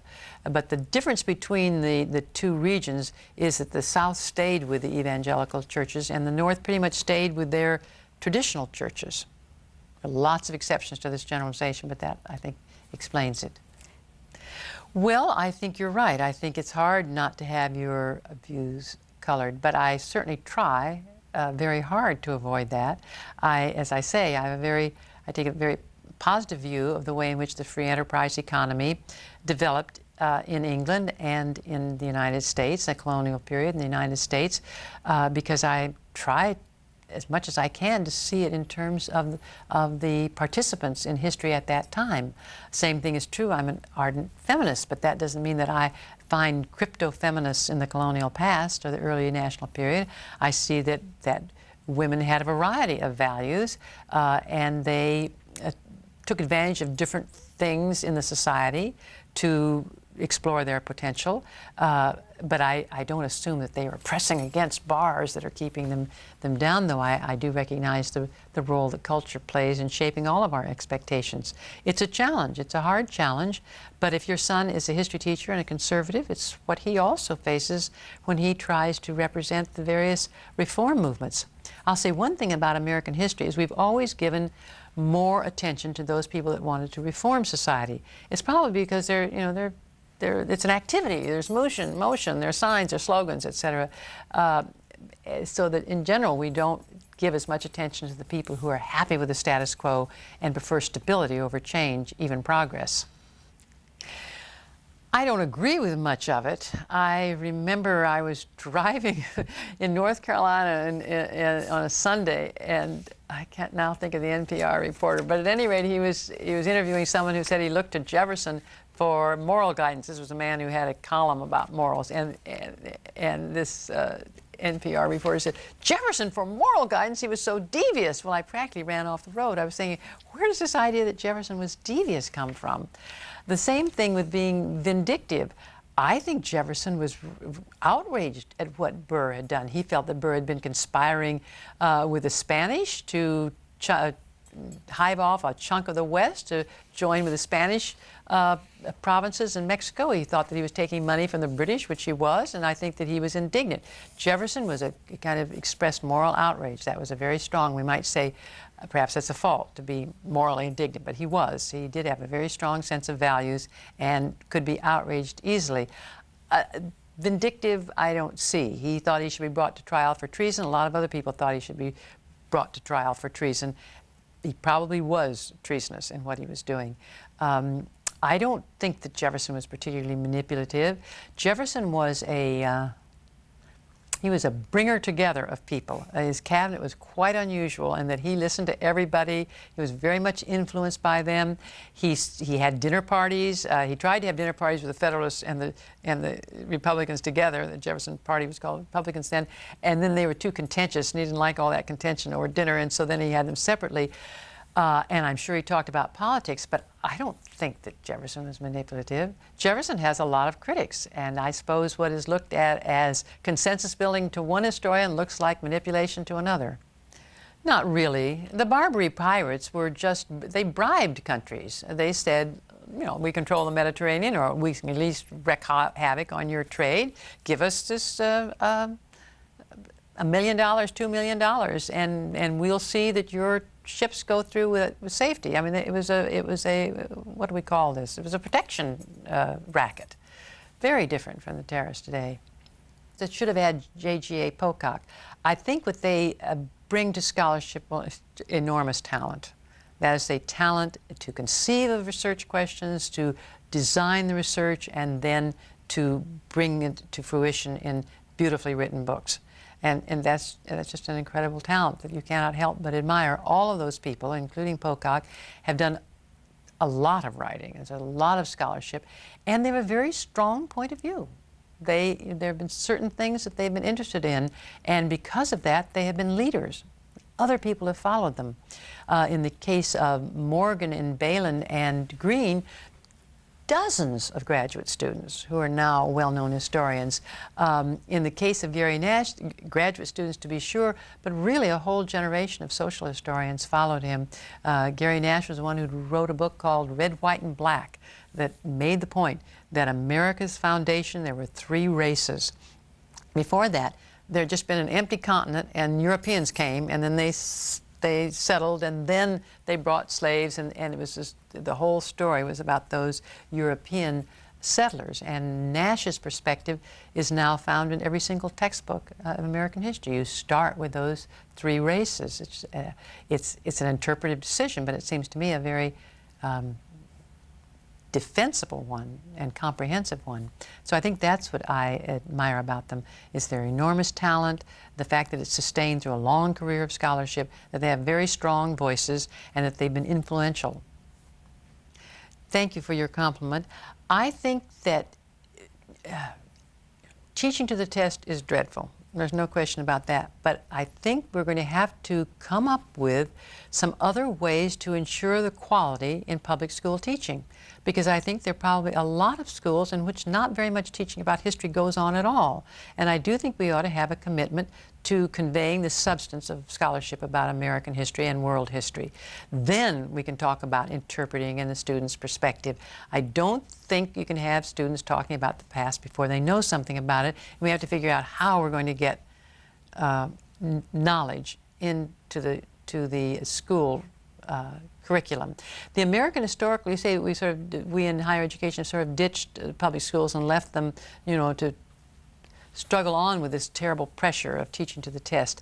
But the American Historical Association did participate with almost all of the states when they were planning their standards, and tried very hard to make those standards as substantive as possible. We probably should do more, and we're going to have to think of more strategies, but I know that the major historical associations are very concerned about the teaching in the schools. It's very hard to get a handle on how you influence the teaching in 50 states. As for my own techniques, I don't know. You know, I taught in a large university, so unless I was teaching in a seminar, I lectured, and I spent all of my time figuring out how to render complex material accessible. Not to simplify it, but to make it understandable. And that's quite a challenge, and I think that I improved slightly over the years, but I don't think I ever you know, solved the problem, as it were. As you know, teaching is hard work. They certainly did believe in private property. They believed that private property was really the foundation of a democratic government or a Republican government, and I think that was because they felt that people should be independent, and so their idea of private property was probably pretty much the print shop that a man might own, or a woman in some cases, or the farm.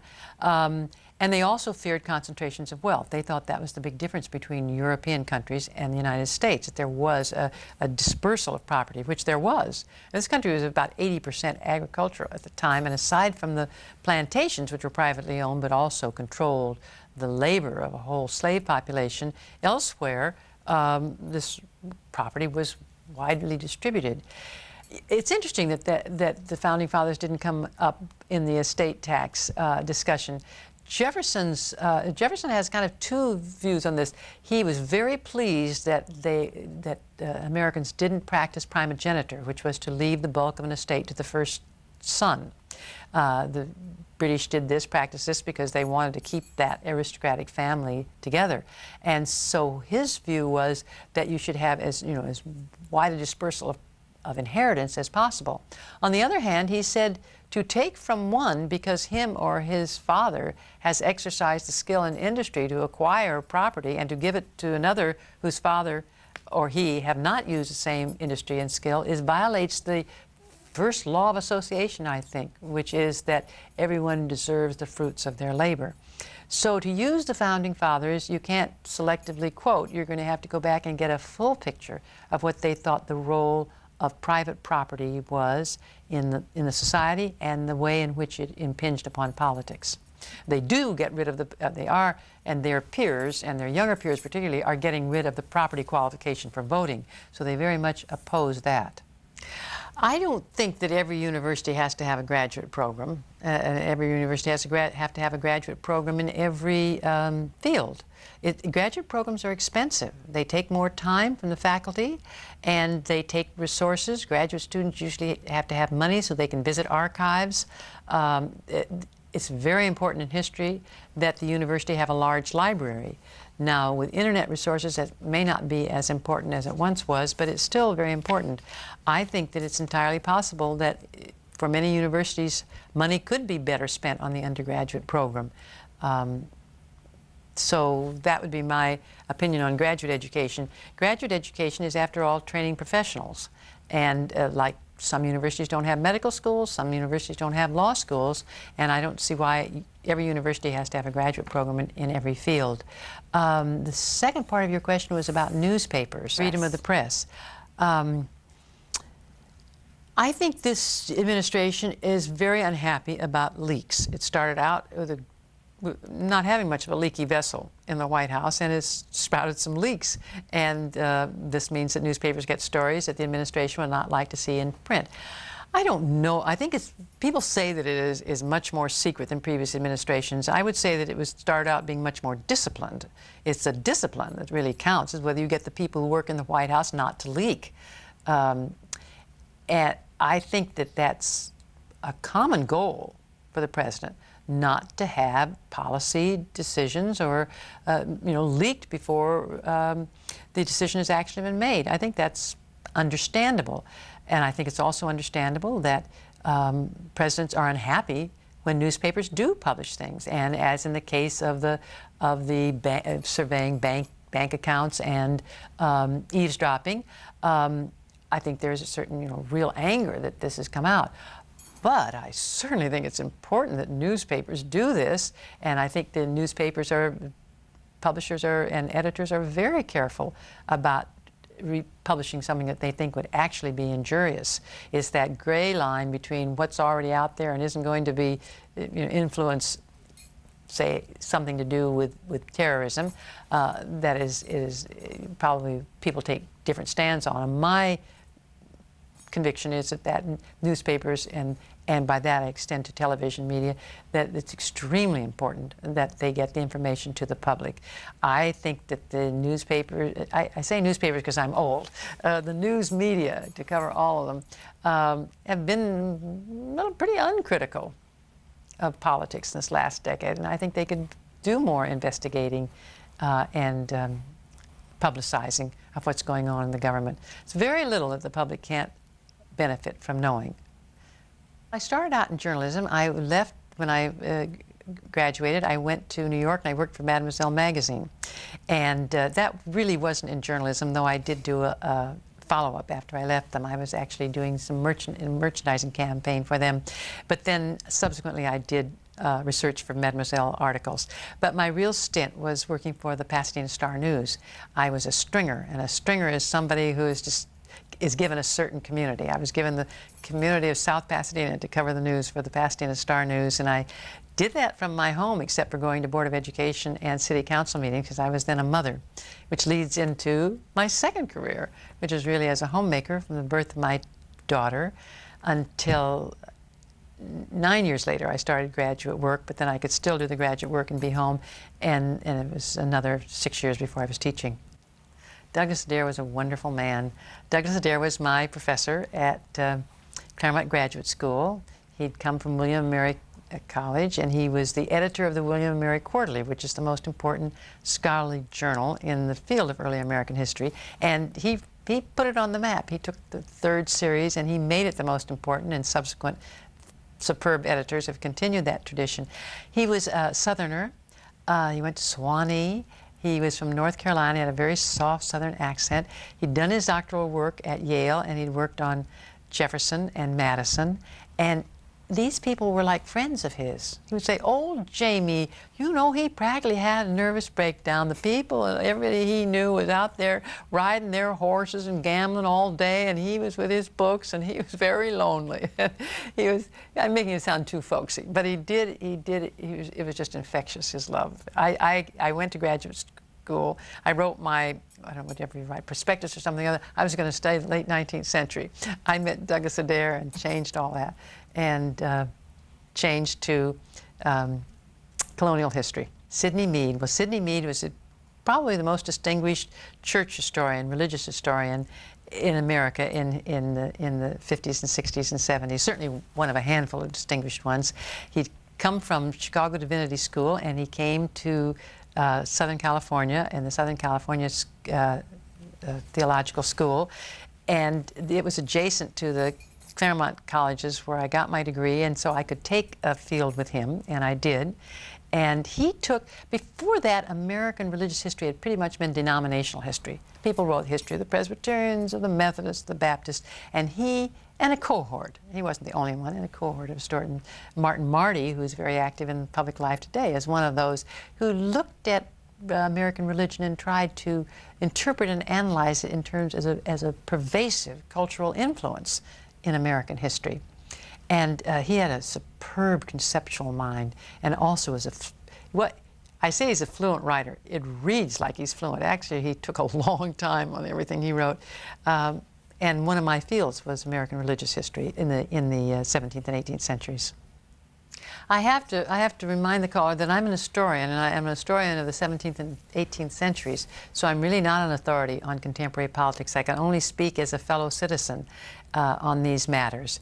And I don't think the country's in chaos. I happen to be against the war in Iraq, and I was beforehand. So I'm not sympathetic with this policy. I'd like to see more diplomacy and consensus building among nations than Americans taking the initiative in this way. But I think the answer to even a secretive president is a very active electorate. It's citizens asking for questions and informing themselves. And I know that sounds sort of, Girl Scoutish, but it is true. This is a democracy, and we have a lot of influence, but it takes our time to have informed opinions and to be active in groups, political groups, to get our policy advocacy forward. Well, I think we can get part of that answer by looking at Canada, which remained within the British Commonwealth, and in many ways it's very much like the United States. In other ways, it's not. I don't know why you think the British would have been able to abolish slavery or even wanted to abolish slavery. After all, the British abolished slavery and they had no slaves. What slaves they had were in distant colonies, the remainder of the British Empire after the American Revolution. So it's hard to say what they would have done if the colonies had remained a part of Great Britain.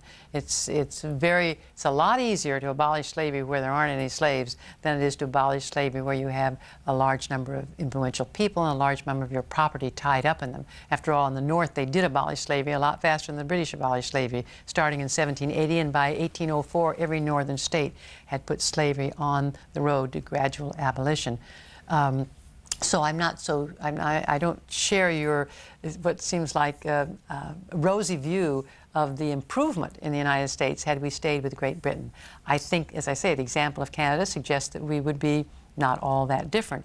I do know one major area that has been, research has been done on, and that was the Canadian reception of the immigration that began at the end of the 19th century and the beginning of the 20th century, when you had large numbers coming from Southern and Eastern Europe, bringing in a large Catholic and Jewish populations that had not come into the country before. There had been a small Catholic one and a larger one with the Irish in '48, but this is really the big immigration.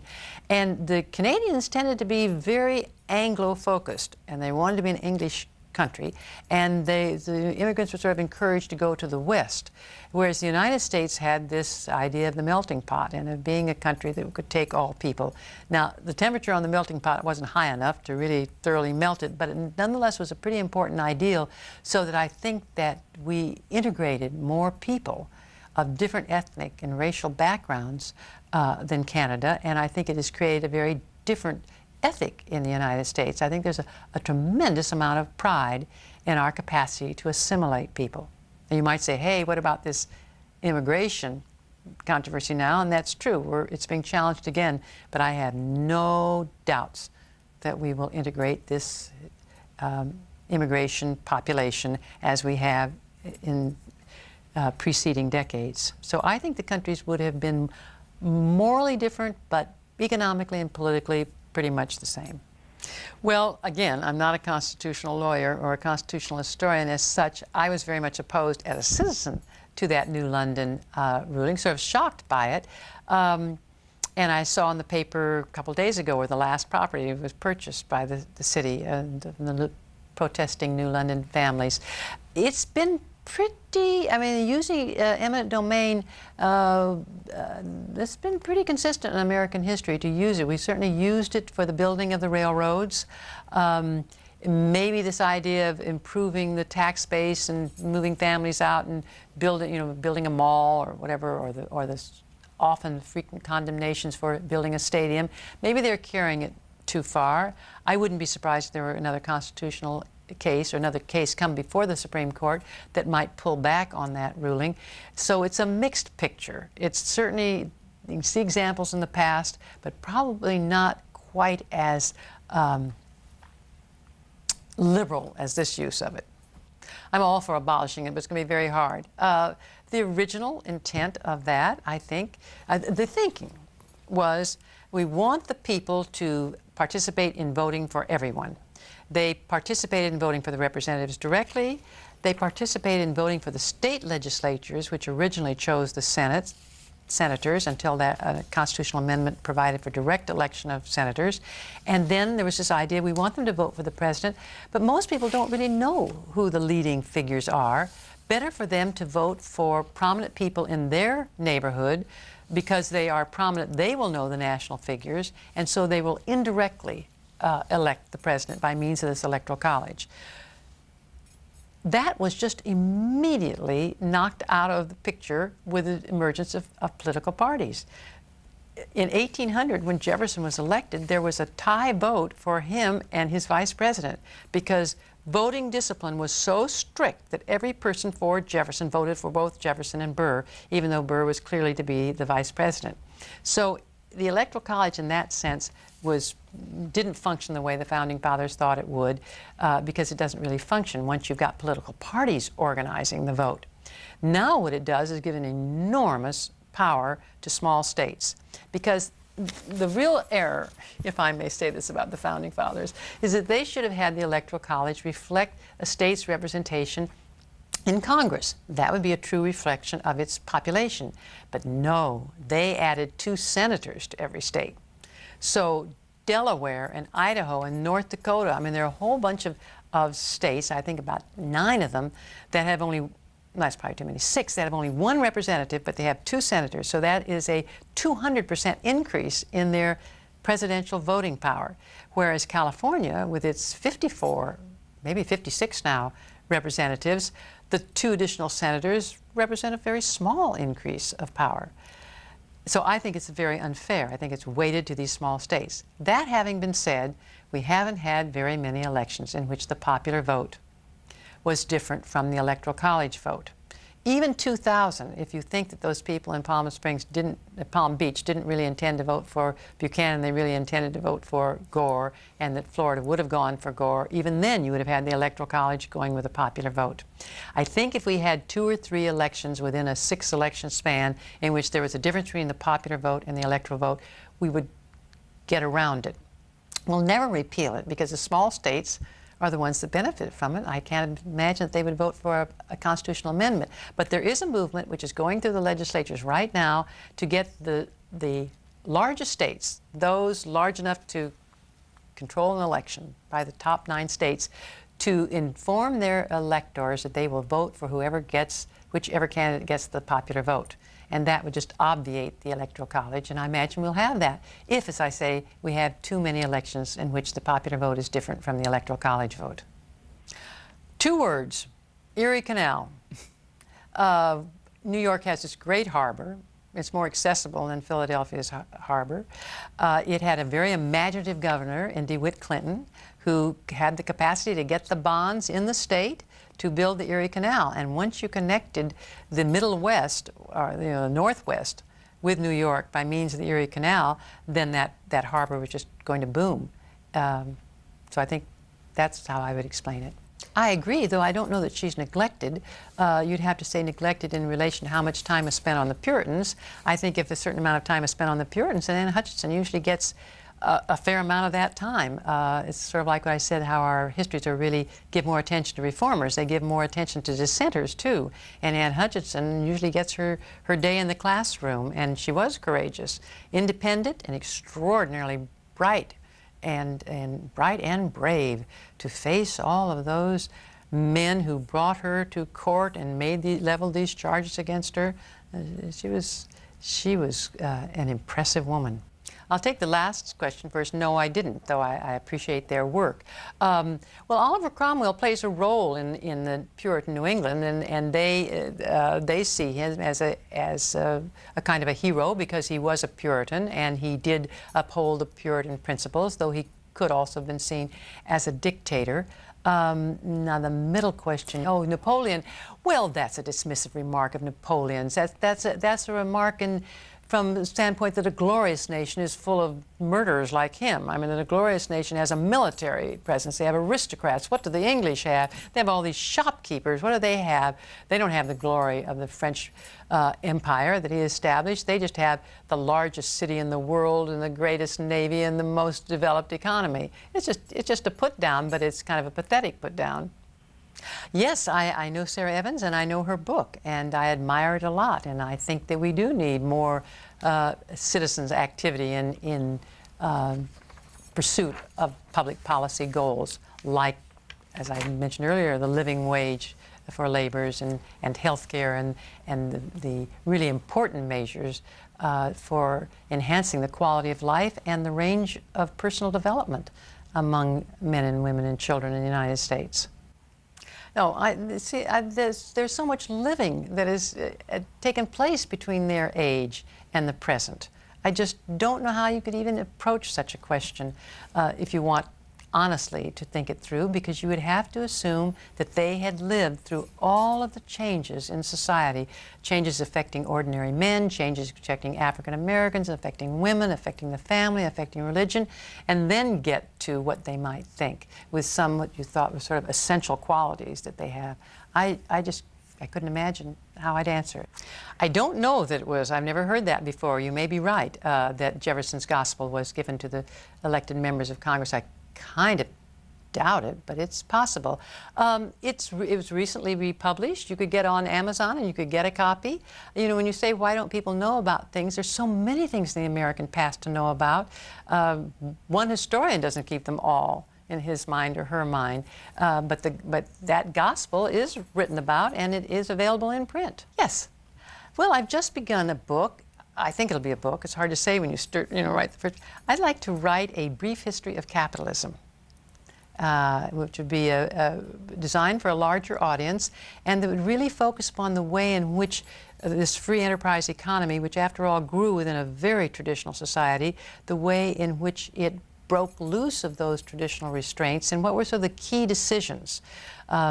Most of our understanding of capitalism comes from 2 or 3 very abstract ways of analyzing it. And I would like to analyze it historically in terms of these important junctures in the, I'd say, 300 plus years.